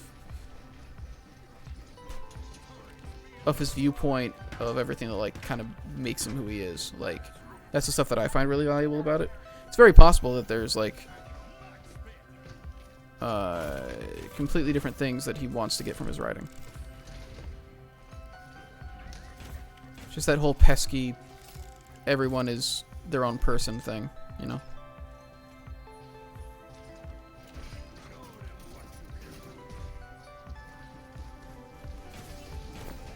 Fuck monkey, fuck monkey! Monkey got fucked, let's go. Oh, Zen's won. There's someone who doesn't value earnestness, but he does value humanity, which is an interesting combo. Yeah, like he's really earnest in his fucking. So like, that's the thing is, I think he is earnest. He just is. He has like a sense of humor about things, right? Like he has like a voice he does things in where he's not completely serious the whole time. He will be facetious and everything, but at the same time, like I don't think it's ever ambiguous how he feels about things, right? Like it's never a thing where I look at it and I'm like, I wonder what's the real Tim here, you know? Like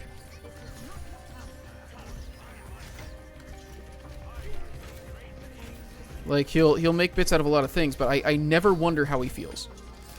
That part never feels ambiguous to me. He'll make his jokes or whatever, but like I don't know. That's what I want to be able to accomplish. I want to be able to communicate that clearly. Cause yeah, like I think what he is he's proof that clear communication doesn't mean like just flatly like saying like facts after facts. Like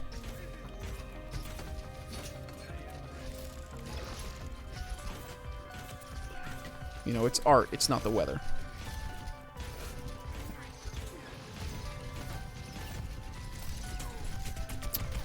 I'm working on a Final Fantasy 15 video, and I really want that to be good. I'm not gonna lie, I think Tim is a pretty big inspiration behind the way that I'm approaching it. I'm not doing his style, and it's not gonna have his voice, and I don't think anybody's gonna be able to say, hey, this is like a Tim Rogers thing. Based off of it, it's gonna be a very different tone, but I don't know. I like the way that his videos about games are more about the humanity of them than about like its systems and rules. And I want to talk about 15 like pretty exhaustively, but I don't want any of it to really be about the system or rules. Well, Final Fantasy 15 is just a Goofy movie knockoff. There actually is a Goofy movie reference in it currently. I don't know if it'll make it, but yeah, it connects to a couple things, which is I think also one of the things where I would say it's kind of Tim inspired. He does talk a lot about systems and rules, though I get your meaning. He talks about systems and rules, but it's not about evaluating, like, the systems and rules. He's not talking about, like, this game is great because the technical perfection. Like, he'll talk about that, but, like, the takeaway from the video is not the value in this is like the technical perfection. It's like what those technical things can make them feel or something. But yeah, do you appreciate a good Game Maker's Toolkit video? Yeah, that's what I mean. It's like I'm not interested in making that kind of stuff. It's just not like one. I don't think I'm smart enough to talk about it. Like when I made like early stuff on YouTube, I would try to talk about game design. I think most people my age tried to. I think largely because that's what we saw on YouTube, and so we were like, yeah, this is what I'll do. Imitation is sincerest form of flattery and all that. But I think it's all there's something very validating about like putting out content where you are judging the worth of something that somebody else spent time making. You know? Something I thought was something I really liked watching as a kid. I don't know, say as a kid, as a young adult even. Like all the angry video game reviewers and everything, where the whole thing was like this persona of like placing themselves above like this game that somebody else made that they put a lot into, something like why it's complete trash, why this thing absolutely sucks, like yeah, fuck this thing. And like it'd be mostly played it for laughs and all that, but at the end of the day, some of them, James Rolfe didn't, but some of them, it seemed to actually, they would do and say things out of character and stuff like that, where it'd be like, oh no, so you actually do think, like you actually are getting an ego around this, like more or less, where like you actually do feel like it feels like there actually is like a superiority thing going on here. And it's like, what have you made other than videos talking about what other people have made? You know?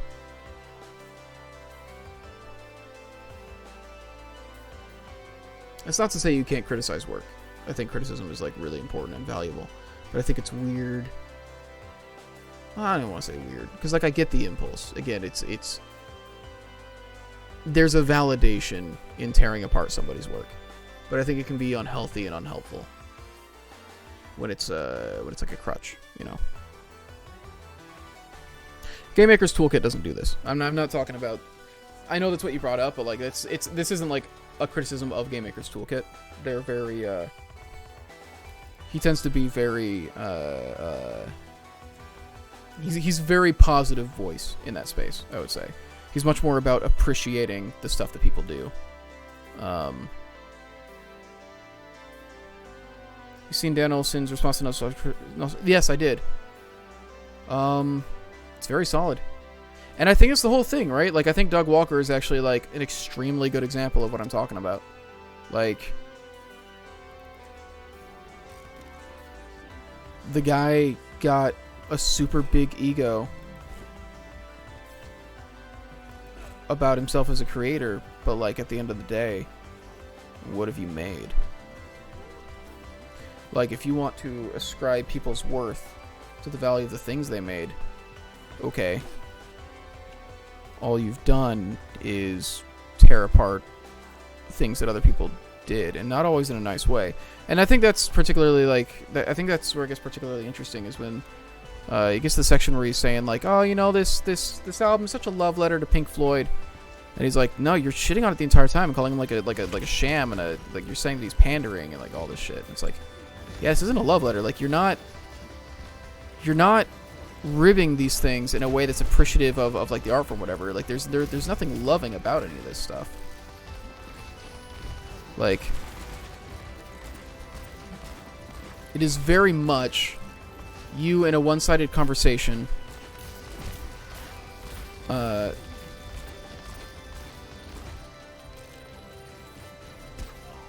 motherfucker. Let's finish the 1v1.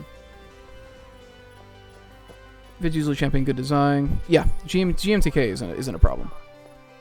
I really appreciate the game jam they put together the last few years. Yeah, well, it's because he had like the experiences in the Discord and all that. So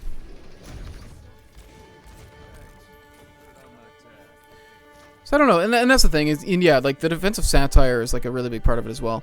I fucking love satire. Satire is really, really great. If you're not saying something, it's not satire.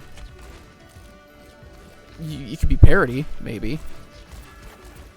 But even with parody, like, I don't know. Yo, that Moira just ran by me without healing me. Big shatter, holy shit. Let's go.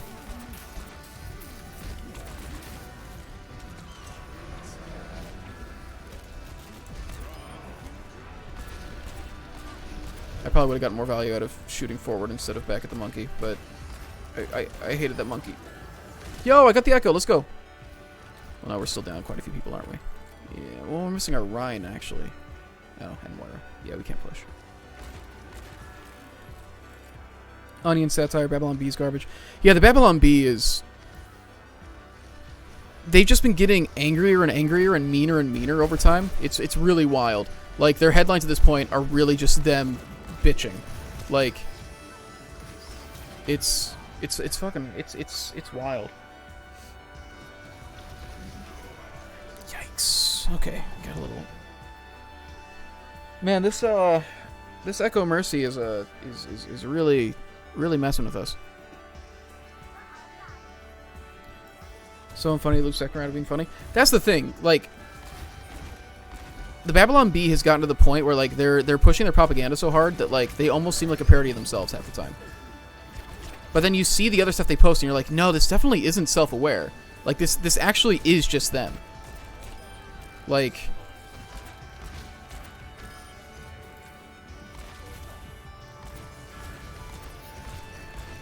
God damn it.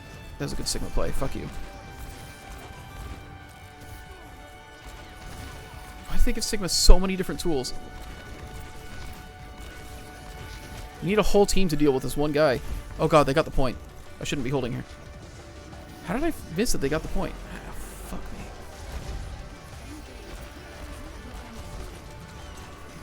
Fuck me. Dummy AOC can't. Dude, Oli dude, that's one of the ones that I...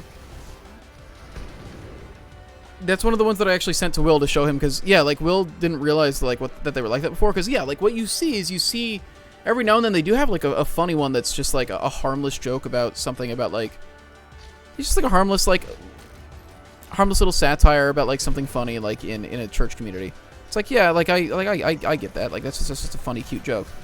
But, yeah, then the next thing will be, just be, like, AOC is a dumb, ugly cunt, and it's like, okay, where's the fucking punchline? Like what? Like, Sigma's just a shitty addition. Sigma really was. Like, honestly, I feel like he was the most broken character. People complain about Brig. Brig wasn't nearly as broken of an addition as Sigma was, and I'll stand by that. Brig has counterplay. What is the counterplay to Sigma?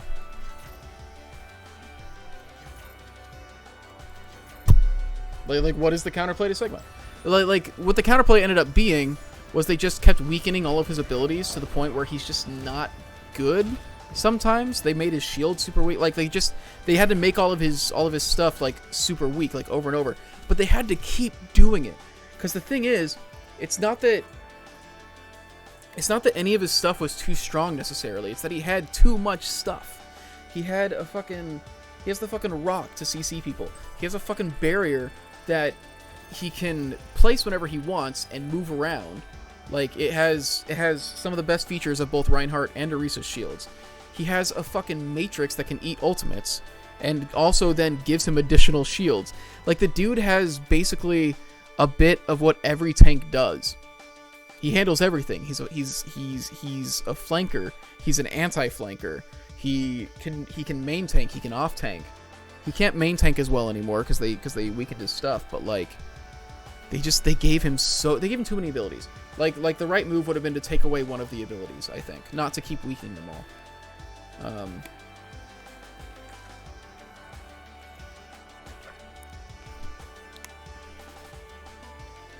And yeah, the fact dumb idiot AOC can't tie her own shoelaces because she's so dumb is a literal headline they wrote. And it seems like, and Will, that's, when I showed it to Will, he was like, I mean, they're making fun of articles that write stuff like this, right? And I'm like, no, look at the rest of the stuff that they wrote. This is just actually a headline that they published. And it isn't well, it's supposed to be satire, but it isn't satirical about that. They will not criticize the right no matter what. Like, the only things they will do to criticize the right is they'll say something about, like, the worst they'll get is they'll go like, oh, whoops, Trump had toilet paper on his shoe. Like, it'll just be like a goofy, harmless thing about the right. But anytime they talk about the left, it's like a punchline that implies that they're like, that they're running like a child sex slavery ring. Like, it's super open-faced propaganda. And it's wild. So when they try to claim that they're like the Onion of the right, it's like, no, because I wouldn't even say, like, the Onion doesn't do its stuff specifically. Well, it kind of does it in support of a leftist agenda, but, like, they would not just publish something that's just like McConnell's a big poopy pants and like call that a headline. It's fucking wild. I don't know. There's some good stuff on the Babylon Bee now and then, but they openly just push propaganda in such like a really bizarre way. Look at their Twitter, and they're retweeting a site just called Not the Bee. Yeah, Not the Bee is because it wouldn't be satire. Zing, got him. They talk shit about the left and praise Elon Musk a bunch. Yeah, in like, that's the thing, is like they genuinely, all they do is just, whenever anything is in the discourse, they just write whatever will oppose the left. That's all they do. It's the same shit that got like Liz. In fact, I wouldn't be surprised if they're gonna write something about Liz Cheney being like stupid and shitty or something. Like, that's the thing, is like, because they're gonna have to double down on writing stuff that supports that the election was stolen, because that's like the GOP's official stance. So if they want to actually stick to their purpose, they will also be writing. I think they actually did make headlines that implied the election was stolen. Musk talking shit about the Onion when Musk was the person who hired away most of the Onion's talent to make Thud and then refused to pay them is just the worst kind of irony. Yeah. Man, Musk just keeps... Again, it's a person who's, like, objectively pretty hilariously pathetic a lot of the time. But yeah, Not the Bee being a thing they tweet out. It's funny because there's almost no actual difference between Not the Bee and the Babylon Bee at this point. Like, when Trump lost the election, they started, like, unraveling fucking real fast. And suddenly they started getting, like, a lot meaner. And their stuff started getting a lot similar. Like, basically what Not the Bee became is Not the Bee... Babylon Bee basically just became a way for them to say shit that's more fucked up than what they're saying on Not the Bee, because then they can just claim it's a joke. You know? You see that Andrew Yang posted a big ol' apology on Twitter today? Is it the one where he didn't really apologize? He basically just, like, both sides the Israel-Palestine thing? So I remember I saw that. Here's the thing where he's like, yeah, it wasn't really an apology. He's basically just saying, like, no, I do care about the children that are dying. I just don't want there to be any violence. I'm on the side of humanity or something? Yeah. Just like a super vague, super corporate thing.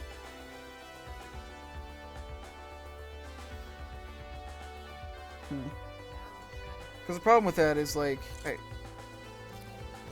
we are openly lending military support to one side of this conflict, so we can't just, like, claim to be both sides in it. I don't know. It's a whole tricky situation, but, like, it's weird to act like we aren't actively actually contributing to that conflict when we talk about it. That's like the part of it. That's like the part of it that's really weird to me. Is we act like it's both sides equally doing this to each other, and it's like, well, no, we're giving a lot of aid to one side that has way more weapons because we're giving them a lot of aid. Like, And if you think that's the right thing to do, that's one thing, but it's weird to pretend that it's not a thing that we're doing.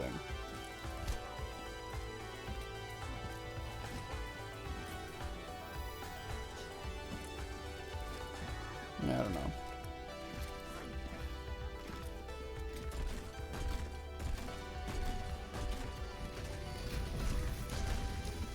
Oh, hello, monkey. Monkey gotta run away. Monkey's gonna get blown up. Hey, we got first blood. Where'd he go?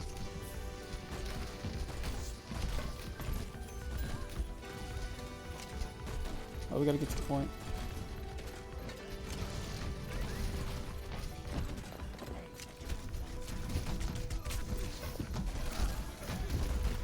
Mercy's one! Don't you fucking dare. Don't you res on my watch. Yeah, this like register delay is really fucking with me. I obviously wish that Yang had a different stance, but there isn't really an anti-Zionism platform in the US. Yeah, and that's the thing, is like, honestly, Yang is saying what he thinks is going to get him elected. It's the reality of it. On both the right and the left, supporting Israel is the accepted stance. He wants to be elected. It's weird and it sucks because, like, I genuinely do think that when it comes to UBI and like certain things, it's like, yeah, no, this is somebody who is this is somebody who is really good for a solid number of things. Honestly, like he's got a lot of stuff I support about him. But man, he does seem to be oblivious to a lot of other stuff. It sucks. I would like for him to be better. I would like to... Why do people gotta be nuanced? I do think a lot of people weren't giving him a fair chance, but, man. He's doing a lot of bad stuff. Yo, I got 3. Oh, fuck, but they evened it out. So I stopped the remake. Yo, okay.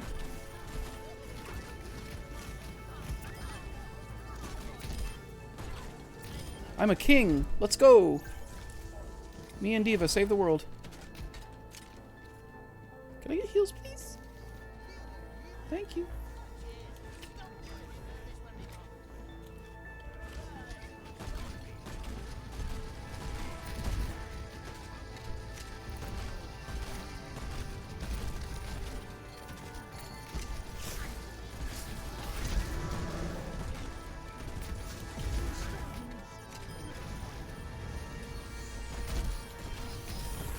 Get fucked.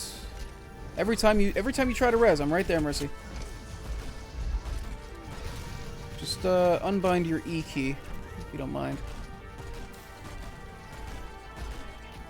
You're not gonna need it for the rest of this game. God, get fucked, Diva. Let's go. All right, nice. Remember when Bernie got called the Reddit candidate, and people asserted that Bernie Bros are real? It's a circus. Ah, Jesus Christ. I think that is a sad thing, right? Is like he was refreshingly anti-corporate when he was running for president, but he's being very corporate now. And honestly, I bet what a lot of it is he's looking at like why he lost, and he's like, you know, the establishment candidate won, so he's probably thinking like, if he actually wants a chance to win, he needs to toe the line more. Which, you know, maybe that means that if he actually does win, he won't actually be that establishment. It's just something that he's doing to try to get elected, but like, I don't want to take that fucking bet. Like,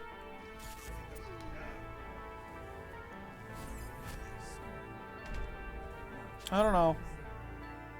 I want people to just unapologetically fight for the shit that is very clearly right. Like I'm a leftist because I genuinely, authentically believe that those causes are just objectively, like, clearly better for everybody. Like, Doesn't matter where you are on the spectrum. Like outside of like being like the richest people on the planet, I guess. Authentically, I just believe it's better for everyone. So I just wish that people.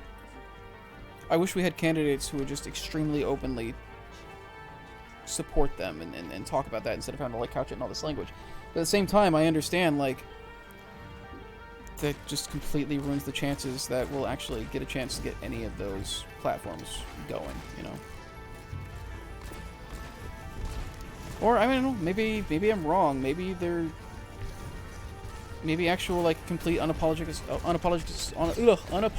support for actual like people forward policies would actually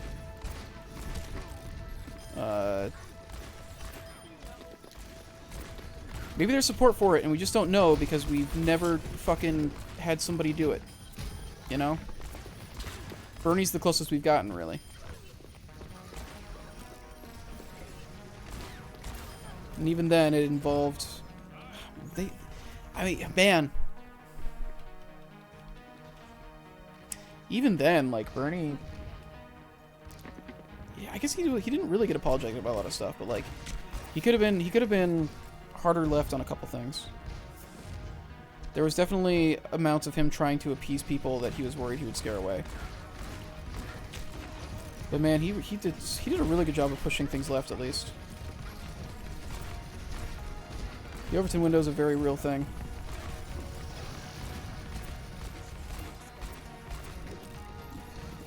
Better for them in the long run too. Sure, in the long run, but like in short term, they lose some of their wealth. You know. I just want people to have access to healthcare, bro. Genuinely, like it's. I think that is like the really frustrating part of it, right? We just keep openly pretending like there aren't countries that prove that that shit can work.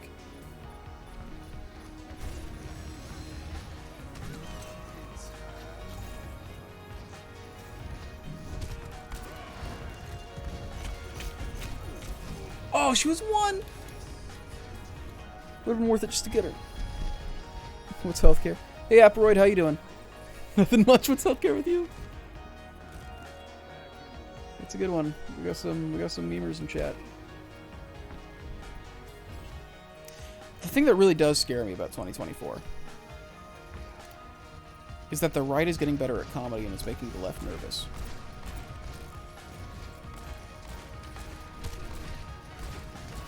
You know?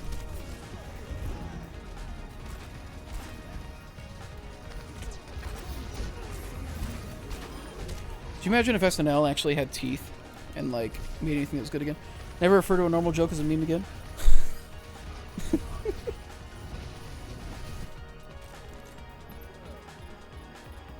Oh, God. No, could you imagine if SNL, like, still had teeth and would actually, like, make actual satire that actually had messages to it and shit, instead of what if the mushrooms that Mario ate were drugs? Because they're still using those jokes in goddamn 2021. It's Mother's Day dinner, and the first thing Grandma's first sentence is complaining about Inslee. Yeah. Papyrus was fine, but like when you're talking about what that's been one good thing, wasn't that a pre-recorded thing too?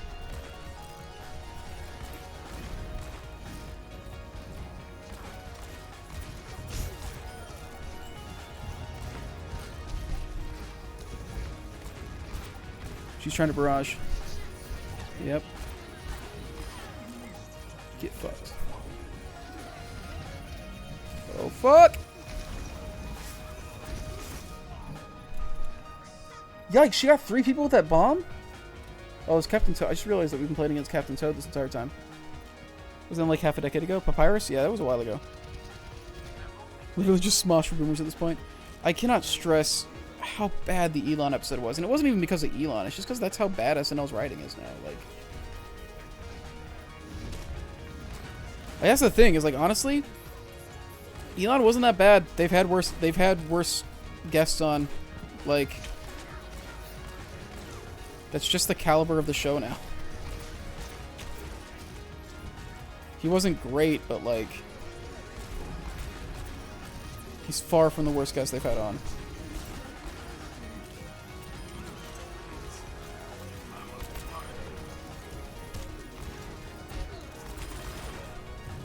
Let's fucking go! Hell yeah, brother. I'm doing pretty good on McCree tonight. I was joking with that specific claim, but I do think SNL still has a lot of good bits. I disagree. Every now and then, they like, do a tried and true formula, but, like, I don't think they've made anything that actually, like... Oh, shit. What did I do? Oh, it's gonna be the 3-kill tire. Never mind. No, it's the 2-kill tire?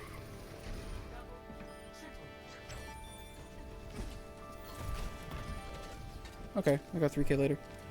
SNL could always just host Trump for no reason. They did put Trump on, remember? Could you imagine if Trump went on SNL, like, while he was still president? If he just, like, flouted, like... if he just flouted shit, like, even that much more. I was just getting paid for television appearances while he was president.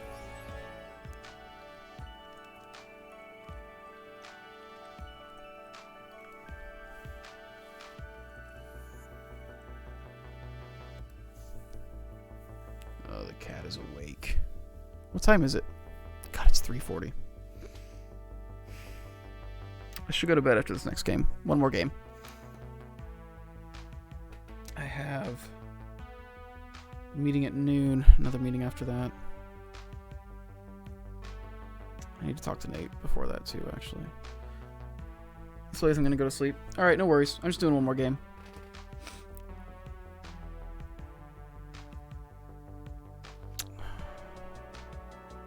Build of the month. She doesn't... Did she knock something over?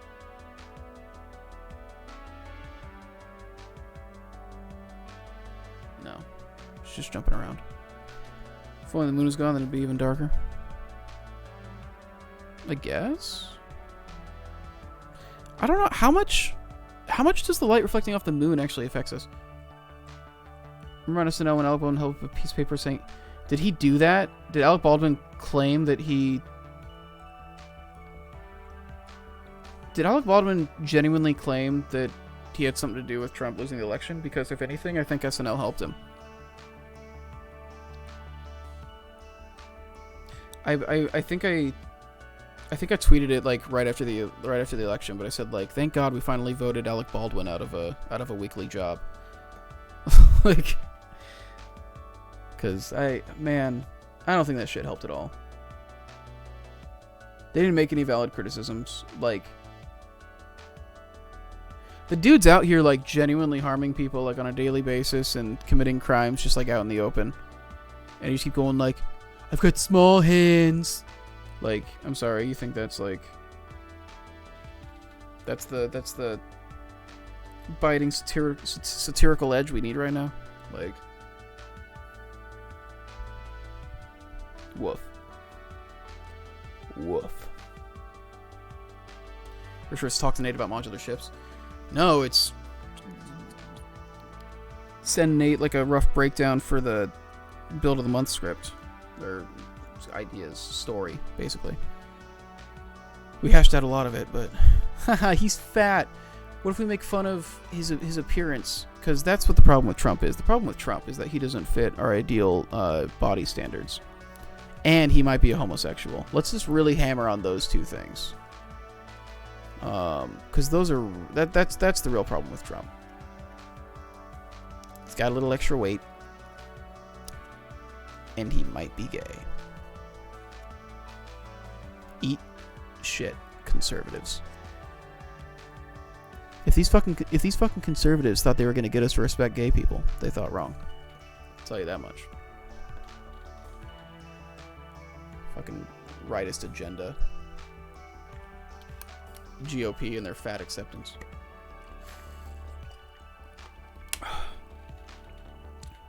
We need more leftist in comedy. We authentically do, though, actually. The problem is that, and here's what's frustrating, is, so they'll claim that, like, the liberal elites are controlling Hollywood and all that. And they'll be like, the left controls media. And it's like, It's true. Most people in the arts, I like vote Democrat. That is true. I wouldn't say most of them are leftist. Especially not when you get up there. Like, when you actually get up under the people who are actually, like, successful, very few of them are actually leftist. A lot of them are kind of benefiting from the status quo, you know? So, you know, you've got Democrats, but, like, Democrats are fairly conservative. We need to go so far right that we circle around back to the left. Yeah, like a side-scroller. A lot of Twitter leftists are funnier than most professional comedians. That is fair. So, here's the thing. There's so many different elements to making comedy. Like being able to, like, write a joke is one thing. And also, writing a joke in different mediums. So, like, a joke will work on Twitter that won't work in a live performance. That won't work in a movie. That won't work in a...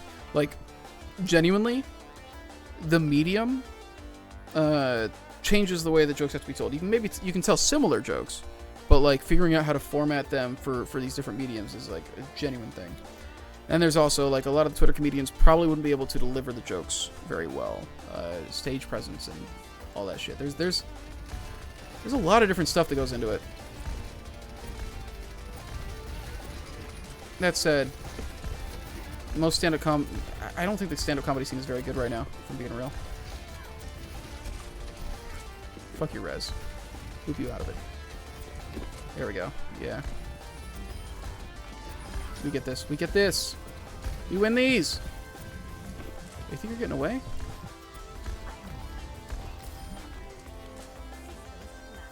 Eat shit and die. Do I have a Mercy pocket? Where's Mercy? Oh, she's in spawn.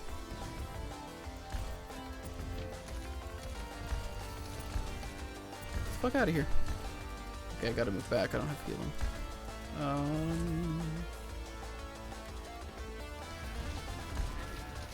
Hope Mulaney's doing alright. The immediate divorce with his wife is like a really weird thing, right? I was talking about it earlier and I'm like, it's either that he's wanted it for a while and like... I'm like wondering, I'm like, was it part of the reason why he was like relapsing? Was it that like he was trying to like process like the fact that he wasn't happy with his marriage? Like, because like it's such like bizarre timing. And of course it's all speculative, and it's also a thing where it's like it's a weird thing, right? Where it's like, man, like it's not my life. I really shouldn't like spend all the time speculating on that shit. But man, don't you want to know?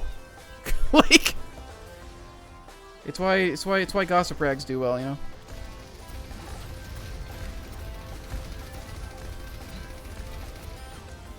I think the fact that he put himself back into rehab is a solid thing. He didn't have to get like dragged there, so like that's a good sign, you know. Means he has at least some.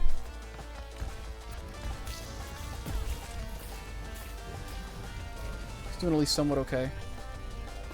Yo, Mercy, Mercy, Mercy, Mercy! Holy shit, Mercy! Bobby, I'm so glad you're not the Mercy, because I was gonna bitch you out, but yeah, you can't heal me because you're Moira. But the Mercy just straight up is ignoring me. For what purpose? Who is she pocketing? Who is she in a group with that she's pocketing? Because like, I think she's just sitting on like one person. Because I was hitting that heal button and I was at critical for like a solid 5 seconds while she just stayed on the ground underneath me. She's not pocketing me at all, actually. Just shame. I'm doing work on Farah, but like, if I had a Mercy pocket, I'd be doing a lot more. Like, they don't have any hit scan.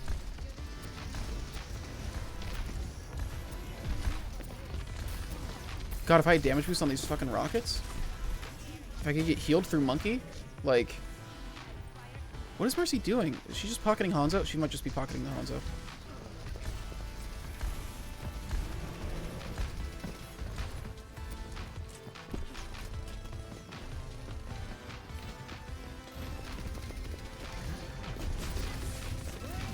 How did Moira get away from that? God damn it. Mercy following you was working too well, so she decided to stop. Well, she was never following me. Anyway, Mulaney's doing shows again. I'm very excited. I'm sure we'll be hearing soon how those shows go. I'm pretty curious about it. What his material is going to be. Because he always, you know, he's one of the comedians where he puts his personal life in his material. He doesn't, you know, he's not like a, you know, he does like one-liners. He does gags and everything. But like he very pointedly talks about his life in pretty big detail. Well, players don't like to use strategies that work. Well, I mean, I'm in quick play, first off. It's not like I'm trying to communicate with people or anything. That said, if somebody's playing support, you would hope that, especially if they're playing a Mercy and there's a Pharah, you would hope they would have a vested interest in healing. I'm at 13. Mercy. Mercy. Mercy.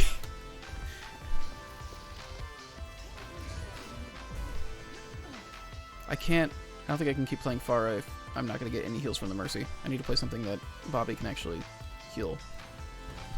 Because Mercy's not going to do it.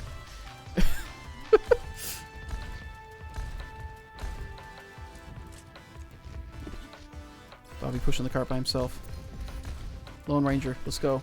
Nice fade, nice fade.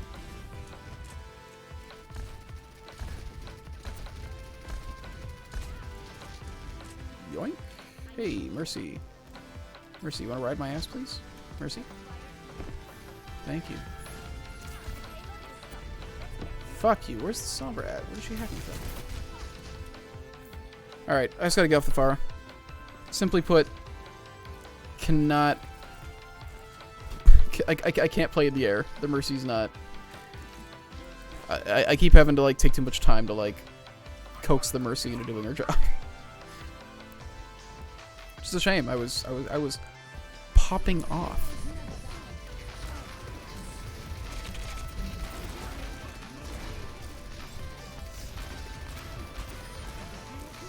That you switch, she'll immediately start following you. She honestly might. Like, she might just be, like, super tunnel vision-y. So she might just, like, heal, like, what's right in front of her all the time. Like, she might just not have the awareness to, like, watch her team. Which happens. It's quick play. It's also a fairly new account. If it's not a Smurf, then it might just authentically be a new player who's still figuring things out.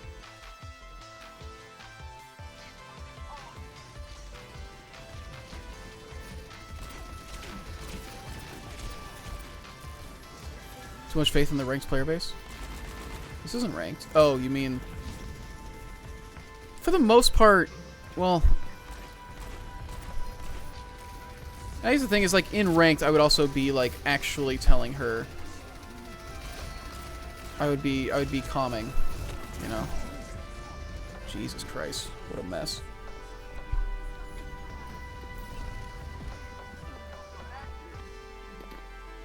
Oh, Rekus went on to Hanzo.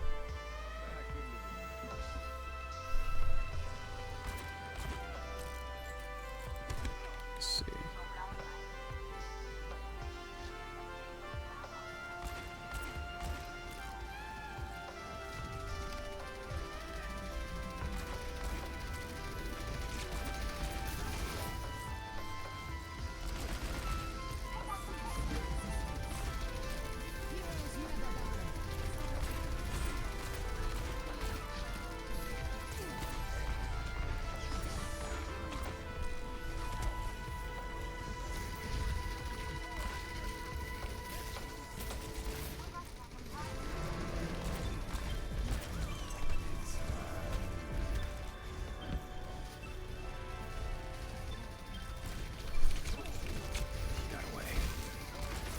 Only had a Lucio to speed boost me.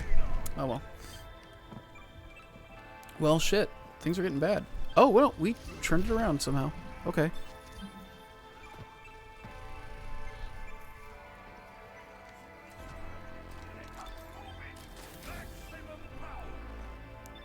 Here we go. We're just playing cart. I don't give a shit. We got a pile on this cart. Oh, Rekus went Sombra. I didn't even realize he went Sombra. Why did he go Sombra? Who's he planning to hack? Oh, Monkey probably.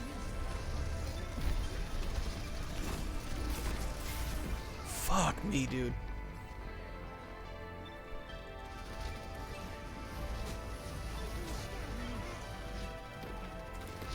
go Tracer. Just gotta get back fast. Nope, never mind. Ah, well. Sucks to go out on a defeat, but I do need to get to bed.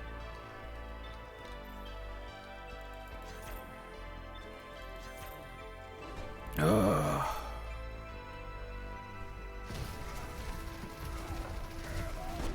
It is late.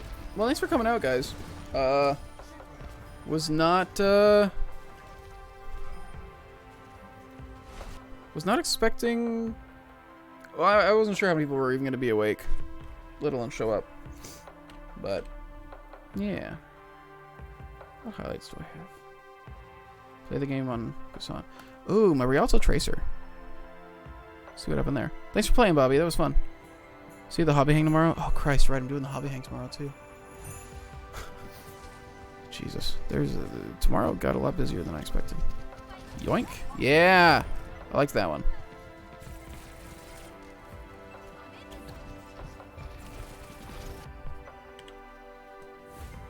I got one for that Dorado Fire.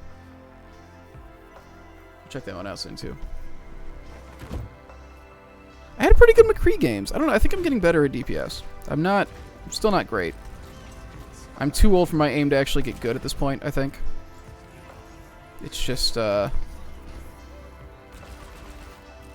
did not need to fan the hammer on him, but it's really rewarding. I'm getting better at DPS. Definitely better than I was a while ago. And it's just more fun, honestly. I like playing support, but it can be super frustrating. Oh, this is just the chain of kills. Yeah. Am I going to get the Roadhog in here? Is it going to keep going until I get the hog? No. Just have to play as DPS? Yeah, you have to... If you let yourself queue as anything except DPS, they will not give you DPS. If I've learned anything. You have to be adamant about only playing DPS, or they just won't give it to you. Every time I've played with anybody, that's just been the case. So, thank you for doing support and tank so that I could play DPS with slightly shorter queue times. Greatly appreciate that. Is my webcam lagging? Why am I getting a bad frame rate on my webcam?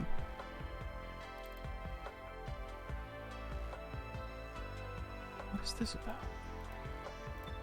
Custom FPS.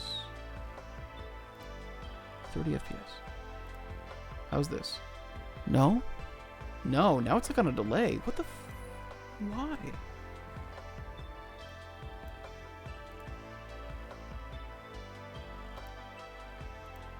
Weird. So blood of your enemies is contained in your beard? Yeah, the red really comes out in my beard. It's weird. This at least isn't like black anymore. That was like the unfortunate thing was I wouldn't grow out my facial hair before because I would get... This would come in like jet black, and then this would be red, and these would be brown, and it was weird. It was a mess. This at least stays a bit closer. There's a bit of red in the mustache. Yeah, there's a bit of red in there, but it's definitely more brown than this monstrosity.